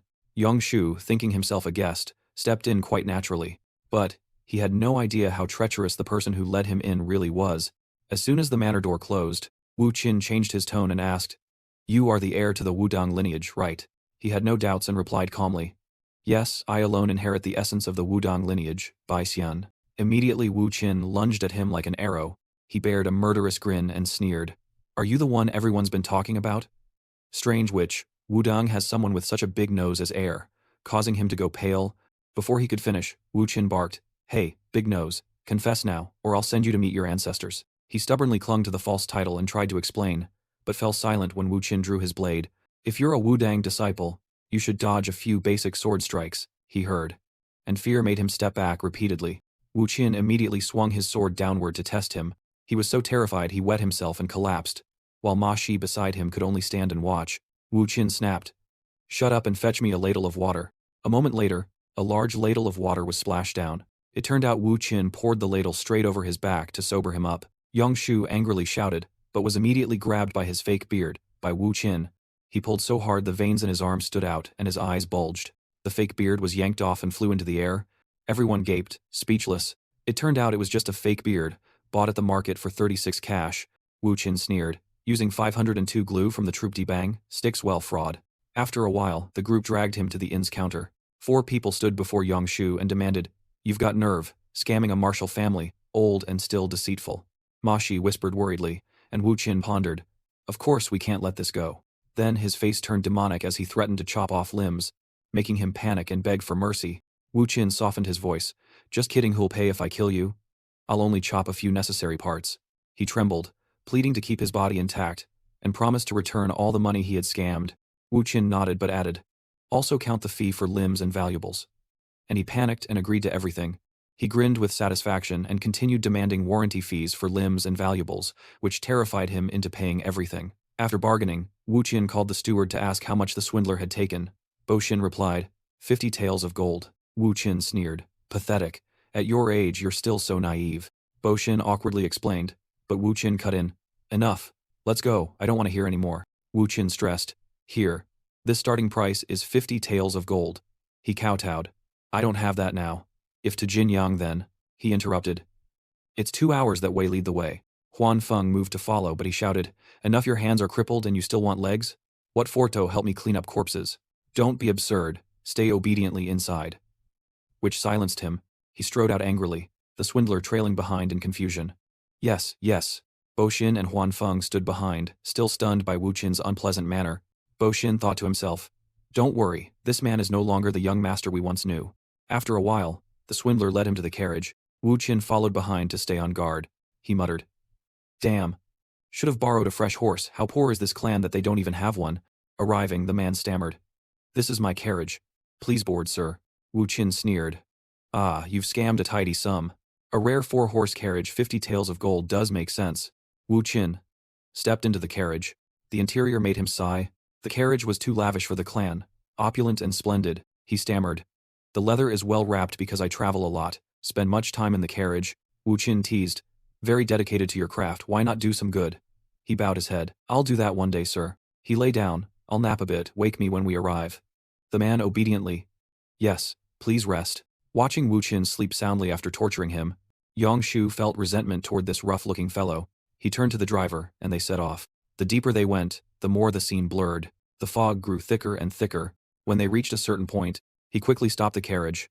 Then, he quietly stepped out, while Wu Qin still slept. He signaled the hired men. All were ready. While he slept, they dragged him out and prepared to deal with him. Wu Qin was furious to the point of almost going bald. The other gritted his teeth. Damn it. Another one. Why keep obstructing our mission to save the masses? He stormed in a rage. Today, I'll teach you some manners. Thinking so, he raised his fist, muttering. Don't blame me. The big boss stared, eyes wide. Unexpectedly, the opponent had a third unconsciously alert eye. Wu Qin blocked with his blade and frowned. What's this? Quite the welcome. Then he swung the blade fiercely. The blade struck the big boss, who hastily used his hand to block, but he was pushed back off the carriage by him. Yang Shu outside saw this and gaped in astonishment. The big boss was furious. Hidden Dragon of Xichang lives up to its name. Wu Qin sneered. Since when did Jin Yang become a deserted forest? He stepped out. So, I was the target from the start? I thought it was just that petty swindler. Turns out it's serious. Just as boredom hit, Wu Qin's momentum flared fiercely. Then, let's warm up the limbs a bit. Wu Qin immediately exuded aura. I'm bored too. Let's see what you can do. The big boss cried out. Henchman, get out here quickly. That young master is asking for death. Then one by one they appeared. One held a sword, another an axe. Next came one, wielding a mace. They were the 4 demons of Changshan.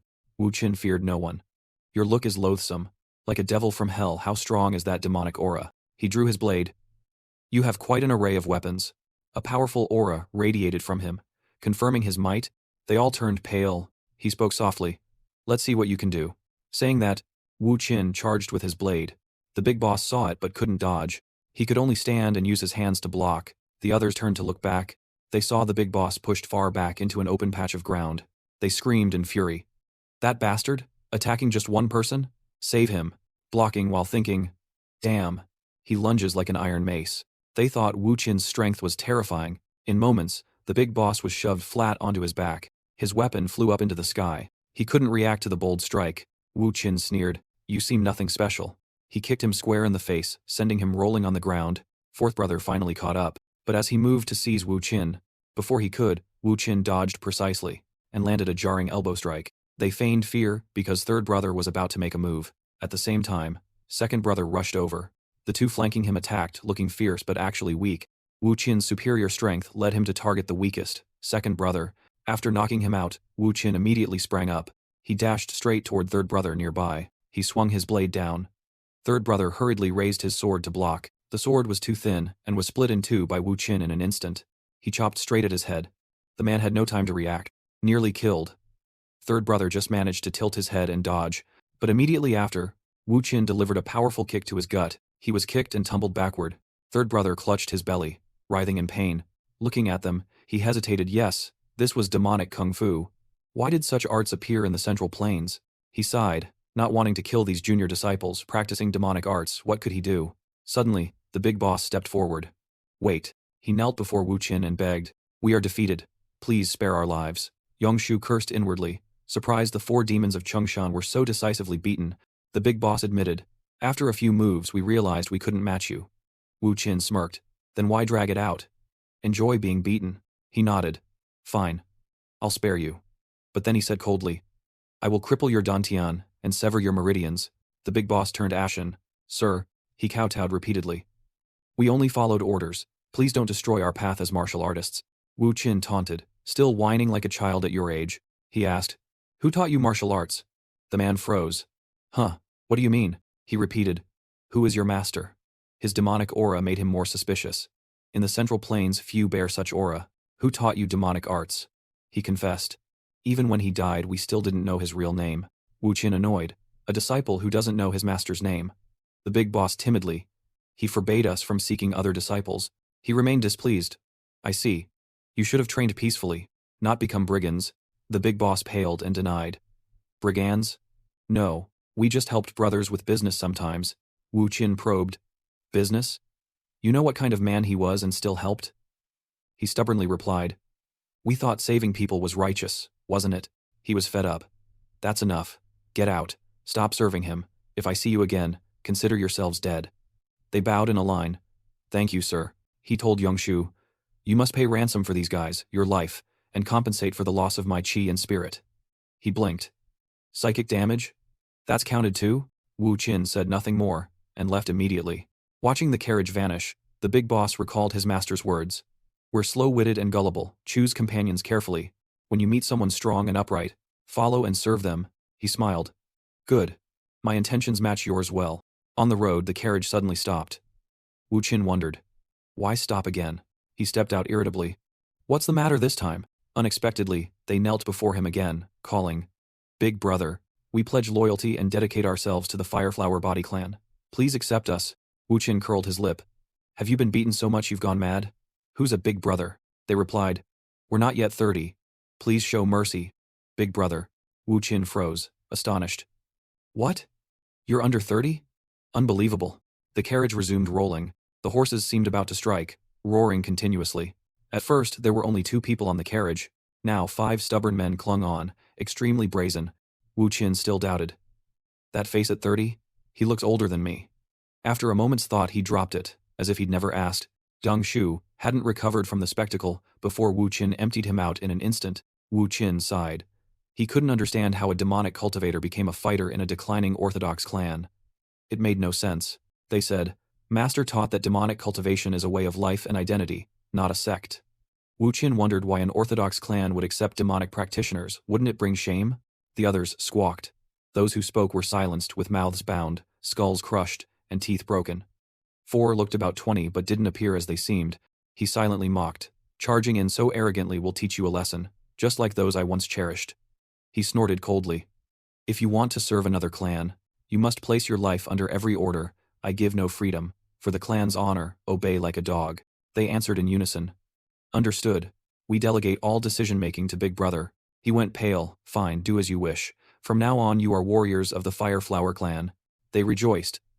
Thank you, Big Brother. He frowned. Don't call me Big Brother, call me Young Master. They replied. Yes, Young Master.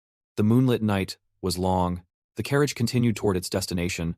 The horses traveled some distance. Then the carriage came to a full stop. Wu Qin peeked out. So, this is your mansion? Yongshu. Yes, please come in. The 20-somethings signaled to open the gate, imitating Wu Qin's manner. A servant asked, What's going on? Yongshu gestured. Don't ask. Quickly prepare food in the annex. Wu Qin brushed it off. Not yet. First show me the treasure room. He obeyed. Yes, this way. The servant was annoyed but dared not resist. Wu Qin thought. So you live easy off silver stolen from the world. Halfway, someone appeared and asked, What's the matter, brother? Is there trouble? This man was Vuton. Yongshu quickly whispered. Brother T, nothing. Go inside. The other asked suspiciously. What are you hiding? Speak up. Who are these people? Wu Qin interjected. I said go inside. Why meddle in unrelated matters? From their clothes they look like the scammer's guests. Guests don't interfere with the mansion. That angered him. He hurriedly blocked Wu Qin. You brat. Your tongue is disgraceful. Seeing this, the big boss wanted to start trouble, but Yangshu quickly stopped him, shouting, "They're his guests, just a misunderstanding." He awkwardly introduced, "These are the 4 demons of Chongshan, and the young master of the Fireflower clan." Sutan smiled lightly. "So it's the mad young master raging about the Fireflower, claiming to be orthodox yet scaring commoners, and that lot interesting." Wu Qin didn't want to argue, told him to step aside after laughing. But the man still taunted about orthodox sects practicing demonic arts, and mocked their ancestors. He concluded, "Truly pathetic." Seeing Yangshu frightened, he spoke to reassure him, saying Bisutan was there. He confidently asserted he couldn't lose to that trash. Hearing that, he brightened and asked, "Really?" At that moment, second brother showed clear annoyance. He grabbed his weapon, begging to chop that guy's head off for fun. He waited for orders, but Wu Qin told him to stand down and let him handle it. Wu Qin sprang forward. He stood before Sutan, taunting that even a dog knows its master. He beckoned provocatively. "Come here, good dog." That drove the man mad. He lost his temper and rushed forward. He lunged at Wu Qin, and Wu Qin raised his blade to parry, though he struck wildly. Wu Qin easily blocked, he remarked. "Quick, but your inner strength is too weak." Hearing that made him even angrier. Before he could launch another move, Wu Qin suddenly changed direction. He immediately counterattacked. Seeing the blade at his throat, the man had to lean back to dodge. Before he could recover, Wu Qin pressed him with continuous moves. Each strike was so fierce his sword began to crack. Onlookers whispered, "It's almost over. Once he's pressured, it's hard to break free." They said Wu Qin's blade was harder than an iron club. Sooner or later both the sword and his head would break. Yangshu lost hope of retrieving the goods and lamented. As predicted, Sutan's sword snapped in two. The broken tip fell to the ground. Wu Qin tightened his body, channeling all his strength. He spun and struck hard at his opponent's flank. The blow dealt heavy damage, sending the man staggering aside. Seconds passed and he still couldn't stand steady. The henchman nodded, just as expected. Wu Qin turned and told second brother to throw him the iron club. Grabbing the club, he glared at the man. Recalling the insult about his ancestor, he said coldly, "Fine. Let your cries be heard beside your ancestor's grave." Sutan went pale and cried out, "Wait." Before he finished, Wu Qin struck him fiercely. Making the henchman break into a sweat, Wu Qin beat him like a madman. Despite his cries of broken bones, Wu Qin coldly said, "Lying in the same grave soon. A few broken bones mean nothing." He laughed as he hammered him, leaving them speechless. He truly knew how to deal with people. Third brother anxiously looked on and asked, "He's about to stop breathing, right?" Yangshu rushed forward to stop him, begging, "Young master, spare him, I'll ransom him." Wu Qin asked, "Really?" He emphasized, "He has ties to the heaven-piercing righteous demon. He can't die in my mansion." He asked in shock, "How much do you want?" "I'll pay. Please spare him." Wu Qin grinned and asked, "Oh? I thought you were wasting your hopes on this man." He smiled, "You should have said earlier." The man looked fearful, thinking, "This one's truly mad." Then everyone opened the door and went inside. When the door closed, he looked around and asked, "All right, seems you've gathered quite a lot." Wu Qin looked at the hall with satisfaction. "Okay, let's start tallying. The 4 men behind you, 500 taels each." Yangshu was stunned. He said he'd recruit them as warriors. How did it come to this? He continued. "Next. Your limbs 200 taels, your life 300. Finally," he added, "your loudmouth brother 1,000 taels. And for the spirit and strength I lost today, another 3,000 taels." He challenged. "To settle it neatly, hand over all valuables now. Any objections?" Yangshu clenched his teeth and cried, "Of course not. This one's worse than mountain bandits." Everyone obeyed and began carrying out the gold. He reminded them, "Don't miss anything." They worked while answering, "Yes, young master." Suddenly, something caught Wu Qin's attention. He moved to inspect the suspicious spot. Wu Qin glanced around to see if anything was amiss. He looked at the wall and wondered, "What is this screen? It emits a strange aura." Wu Qin grew more puzzled, thinking, "Could it be an illusion?" Yangshu timidly asked, "Young master, do you like the screen?" Wu Qin examined the screen closely, finding it odd but saying nothing. He shook his head, not particularly fond of it. The man continued, "The screen is the work of Master Zhang Sushan. Your eyesight is sharp, young master." He offered, "The young master's room is sparse. Take it if you like." He accepted. "Fine, I'll take it." The man thought to himself, "The brat is greedy." Soon after, the carriage outside was piled with gold and silver. Wu Qin asked, "You don't need this carriage anymore, right?" "I'll take it." Yangshu bowed his head. "Of course, young master, using it is our honor." Wu Qin called out, "All right, let's be off." No sooner had he finished than the wheels began to move. From afar he bowed and called, "Farewell." Leading the way, Wu Qin shouted, "Live well, see you again." Seeing the wealth, Yangshu trembled and cried, "See you, you've robbed enough already." Are you still even human? His eyes filled with tears as he asked, how can heaven be so cruel? What did I do to deserve this madman? The next day, at the Fireflower clan manor, Ma Shi froze and exclaimed, wait, what's going on here? They carried the recently acquired gold into the manor. He gaped and asked as he looked, what happened? Ma Shi wondered. Young master, where did that money come from? Did someone die to get it? Wu Qin explained. No. You said we were short on funds, so I secured it. He asked, Ma Shi, how old do you think they were? Judging by their builds, they weren't ordinary men. He guessed. Look closely, they were all over 40. This news will interest them. Then he asked, where are Chief Steward Du and Elder Zhao? I didn't see them when I arrived, Ma Shi recounted. Oh, important guests arrived.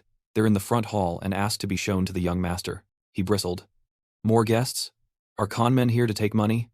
Then he quickly restrained himself. No, do not strike them. Hurry up. Wu Qin fumed. What tricks are these old men pulling now? As he entered, everyone bowed in unison. The young master has arrived. Bo Xin greeted him warmly, welcoming the young master. He stood to introduce. Young master, these are 3 merchants who helped the Fireflower clan in hard times. Another introduced himself. I heard the hidden dragon has awakened, the rumors are true. I'm Bang Guan Wu of the Yang Merchant Guild.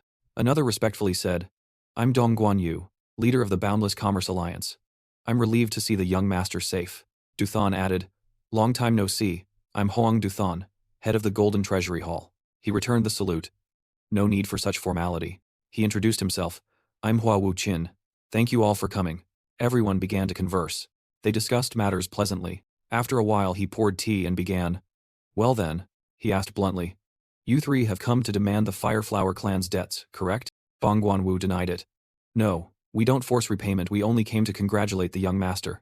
Apologies if this is inconvenient, Wu Qin stated. Thank you for the merchant's help, but debts must be made clear. I've just recovered my spirit and don't know the full situation, please forgive any shortcomings. He continued. I want to know the total debt the Fireflower clan owes. Bo Xin interrupted. Young master, before discussing repayment we must state exact figures. Dongguan Yu said. The exact figures must be clear, young master. He calmed himself. All right, though it's unpleasant. Let them state the amounts. They spoke in turn. 5,300 taels for the Yang Merchant Guild. 3,200 taels for the Golden Treasury Hall. 1,900 taels for the Boundless Commerce Alliance. He calculated. The total is 10,400 taels. Everyone exchanged glances, somewhat unsettled. One man spoke, prompting Bo Xin to slam the table. Now it's clear the Qinghua Merchant Guild has long been oppressing us. He calmly asked. What does the Qinghua Merchant Guild want? Bang Guan Wu said. They want the right to collect the debts your families owe us.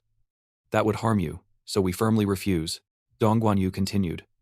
After the showdown, Qinghua Merchant Guild used vast resources to squeeze and monopolize supply, cutting ties with other merchant associations. They even lured away branch leaders, shameless. Huanfeng listened in alarm. Never thought it was this serious. He added, we're ashamed to admit it, but we no longer have the strength to resist, Guan Yu said. Before handing them debt collection power, at least give the young master a warning. Wu Qin thanked them. We're deeply grateful for your concern. Thinking of what you've endured weighs heavy on my heart, he said sadly. Those who clung to the Fireflower clan at its height have left. Only Elder Zhao and Chief Steward Du remain.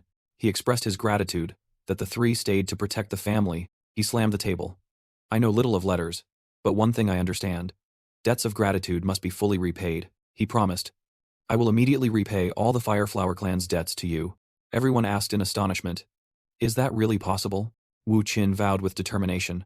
To repay interest and every favor, I will free your merchant associations from the Qinghua Merchant Guild. They stood frozen, unable to believe the promise. Bang Guan Wu sighed and asked, Young Master Hua, do you mean you'll use force to help us? Wu Qin replied immediately. Of course. Bo Xin flinched. Young Master Hua, he warned anxiously. What are you saying? Do you know who's behind them? Bo Xin emphasized. It's the Kongdong sect, one of the strongest martial factions. Wu Qin showed no fear. So it's those old men pulling the strings? He called back. Young Master Hua. Guan Yu interjected. Chief Steward Du, don't worry, he reassured. If we erase the debt, they lose cause to harass us. That alone is a great favor. We dare not confront Kongdong sect directly. Wu Qin sipped tea and sensed. Indeed. The dragon's foot has awoken. Everyone smiled. Thank you for your words, young master. Our hearts are much eased. They took their leave. We take our leave. May your house prosper, and your journey be safe. He watched their retreating backs in admiration. The Qinghua Merchant Guild is truly formidable. Wu Qin ordered, Chief Steward Du, gather all intelligence on those rats, their finances, territories, goods, and contact the Kongdong sect. Bo Xin started, young Master Hua. He asked in alarm. Wait, are you serious? Wu Qin stressed. I'm not joking. Grievances, blood debts, or favors must be clarified. Wu Qin angrily said. You know what they've done. If we let this pass now, next time they'll aim straight for our throat. At this point, risk it all or lose everything. He said. Over a decade of help, and in return this now they won't aid us anymore. Wu Qin smiled. Therefore we should strike back properly once. They'll dismiss my words as a madman's rant. He gazed into the distance. Let fate take its course. At that moment someone reported. Young Master Hua, the assigned task is complete. He replied. Good, assemble here, Wu Qin reminded. Present them properly. These two are the elder and the chief steward. The two were startled. Young Master Hua. They are, he announced. From today on, they are martial fighters, joining the Fireflower clan, noted young men famed in the Chongshan region. They replied respectfully. 4 demons of Chongshan. Please favor them. The two gaped, stunned to learn their identities. Wu Qin pointed. Don't be surprised yet. This next thing will shock you even more. All of them, he continued, are all younger than me. They were shocked. What? They froze. Unbelieving. That can't be. The 4 demons of Chongshan went off to find food, while the others stood dumbstruck, overwhelmed by our presence. They, stunned, asked, Young Master Hua, don't you know the 4 demons of Chongshan's reputation? Why recruit them into the clan without consulting us? Wu Qin asked Bo Xin. And when you planned to secretly take my 2 juniors away? Did you ask me? Bo Xin stammered. About that, he said coldly. If I nod, they stay. If I don't, they go. The one who will succeed as head of the clan is me. Wu Qin wanted to buy cattle, but Ma Shi hesitated because they were out of funds. Ma Shi reminded. Over 10,000 taels of silver were just used to repay debts. Entering the secret storeroom, everyone was startled again. Bo Xin exclaimed. That swindler hid quite a lot. Huanfeng doubted it. Wu Qin replied. I didn't kill him, just took back what's mine. He pointed at the screen and asked, And what is this? Wu Qin said truthfully. They claimed it's a masterpiece by Zhang Sushan. Everyone was amazed. He said, Even sold cheap for 90 taels, I'll take it. Bo Xin nodded. It does look genuine. Wu Qin asked, Is this enough to buy meat? He replied, More than enough. He barked. Then go buy it now. After they left, he glanced toward the door. The door shut tight at once. The screen suddenly emitted a strange power. Early the next morning, everyone assembled outside in full. Wu Qin said, You must wonder why I called you at dawn, he said. After recent events, you all need a special training session, he emphasized. The foundation of swordsmanship is the body. Weak bodies make training worthless. So, from today we begin physical conditioning, he said coldly. I will personally supervise. He warned, Don't any of you run off halfway, he said. At your feet are bags of rice weighing 144 jin each. They will be your training partners, he clarified. These are not for eating. Anyone who steals will not blame me, he glared. There's always someone trying to steal rice, annoying. Dao Zhen asked why the bags were small. Su Yan answered, At most 15 jin each. Bao Ren asked. So, what must we do with these bags? Wu Qin ordered, Hoist them on your shoulders. The two panicked. Young Master Hua, these need 2 people to carry, he coldly said. Shut up and lift them, or I'll beat you until there's nothing left of your armor, Wu Qin threatened. My sword may be blunt for cutting clean, but a single chop will shatter your bones, he reminded. Choose. Carry the rice bag, or come up here and spar with me. The 4 Ma begrudgingly hoisted the rice bags onto their shoulders. Wu Qin stepped forward. 4 Ma, are you mocking me? He pressed close to their faces. Such cowardly technique, each of you carry 3 sacks, he shouted. If anyone won't, come fight me out here. The 4 Ma gritted their teeth and shouted. Endure it. Everyone trembled, straining to support the rice sacks. Bo Xin was stunned. What's this? Huanfeng asked. Young Master Hua, what do you intend to do to us? He praised. Good, once you decide to carry it you'll manage. He reminded them. I can do it. Stop thinking you're weak, Wu Qin urged. Keep going. Failure means death, what's impossible? He nearly madly yelled. Start doing 200. Sit down to stand repetitions, follow me. With no choice left, they shouted in unison. 1, 2, and now they began the brutal training. As arranged by Wu Qin, he truly doesn't play around. Wu Qin urged his juniors. Push up, tighten your abs and lift, you snakelets. Do it all again, unless you actually want to die. At this point, the eldest brother, drenched in sweat, felt What is this feeling? It feels like my whole body is collapsing from the feet up. No, if I can't endure this, the young master might beat me to death. Then he clenched his muscles and flexed like a bodybuilding maniac, yelling as if to avoid being turned into mince by Wu Qin. At the same time, Huan Feng stepped out, bewildered at the scene. What kind of training is this? Just watching is exhausting. Can those frail bodies endure it? He still couldn't believe his eyes. When the Yanhuo clan's young master now bullies like a child scaring ogre. You call yourselves warriors, yet you spent it all on Yanhuo clan's food, right? And now you whine over this ordinary training? Such people don't deserve mercy. Any coward who fakes weakness will die here, from dawn until dusk. Their resolute legs remained standing without leaving. His face went pale now, unable to eat or rest, as he counted to 200. He immediately collapsed before everyone. Wu Qin sneered. Pathetic. We spent the whole day just warming up. With that level of stamina you dare still dream of martial arts? Then he concluded. Today's training ends here. But a second later he added a line that made everyone grimace. Instead, from now on you will become one with those rice sacks. Eat with them, relieve yourself with them, carry them during training and even sleep with them. You will always carry a rice sack, Wu Qin asked and answered himself. And for how long? Until I tell you to put them down. Then he called. Hey, eldest brother, who answered immediately. Yes, Wu Qin instructed. Bring ropes and tie them all up. Anyone who removes the ropes will lose part of their lifespan, remember that. This even made the eldest brother's nostrils tighten outside. He inwardly wept a little. I've never met the man, but today I really wish I had mother. A moment later he told Ma Shi. From today, make sure the kids get beef at every meal. The boy blinked and replied. You understood. Do I need to prepare a bath for you? He shook his head. No. I'll tell you later. After that, Wu Qin went into the room and coldly shut the door. Because there was something he didn't want everyone to know. Because he himself was exhausted from training with them. Yet he didn't complain a word. Cut to that evening. At the dinner banquet, everyone had to carry those rice sacks on their backs. Even the children weren't exempt, their hands trembling and legs exhausted. None of them could even hold chopsticks, let alone put food in their mouths. At this, the second brother looked haggard, staring at his hands shaking like an old man's. He turned to the fourth brother and asked, Hey, isn't this strange? I train legs but my hands are shaking. The fourth frowned and replied, Do you feel it too? I noticed it earlier and it feels odd. Even when I trained with our master, this never happened. Same here. It made the third brother break into cold sweat and want to give up. The next day, the torment. No, the training continued. 42, 43. Why aren't you pushing correctly? You still have 120 more to go. Focus. Do you hear me? Which left them agape. Are they really doing this? What monsters are these? And the next day, again. Wu Qin had them practice squats while carrying the rice sacks. You'll become a duck, repeat after me, quack, quack. Surprisingly, they complied. Quacking drew some pity from passers-by. How pathetic. The third brother quacked the loudest, thinking to himself, What the hell is this? And the next day he had them train by lifting the rice sacks. Push faster, do you want to train all day? Anyone slower gets another sack tied on. Their faces all looked like they desperately needed the toilet. The children hadn't given up, and followed Wu Qin in training. 50. He looked over curiously. Those kids are keeping up better than expected. A ruthless idea flashed through his mind. Should I increase the difficulty a bit? A while later at the raging stream. The eldest brother, rice sack tied to his shoulders, stared in confusion. This place? Are you sure, young master?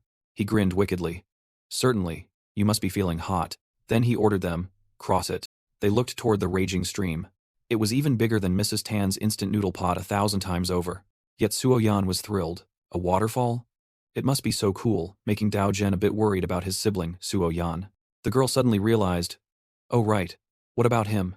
He doesn't seem to know how to swim, Dao Zhen whispered to her. Suo Yan, he says it's training but this is really absurd. Suo Yan wondered. Should we tell him he can't swim? At that moment Bai Xin and Huan Feng appeared. Young master, this is impossible. The current is too strong. This place is notorious for taking lives. It's dangerous even without carrying anything. Wu Qin, bored, didn't bother to respond.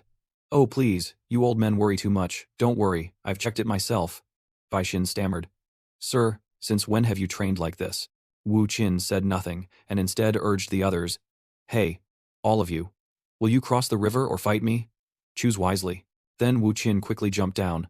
I'll go first, while the others hesitated, young master. The second brother nervously asked, Eldest brother, what should we do? Brother Zhangte already went ahead. The eldest brother gritted his teeth and replied, I know. Crossing the river has a higher chance of survival than fighting the young master. I'll go too.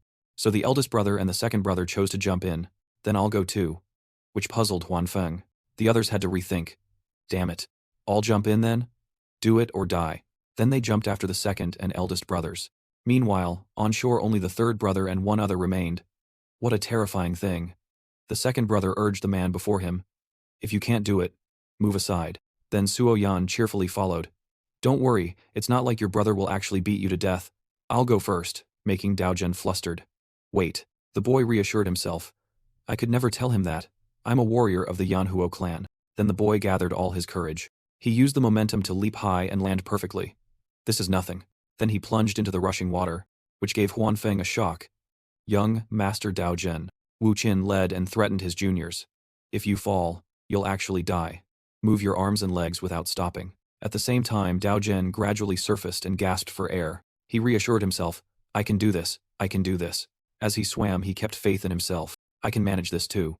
But a moment later, the big panic couldn't hold and sank, merging into the great river with no one noticing.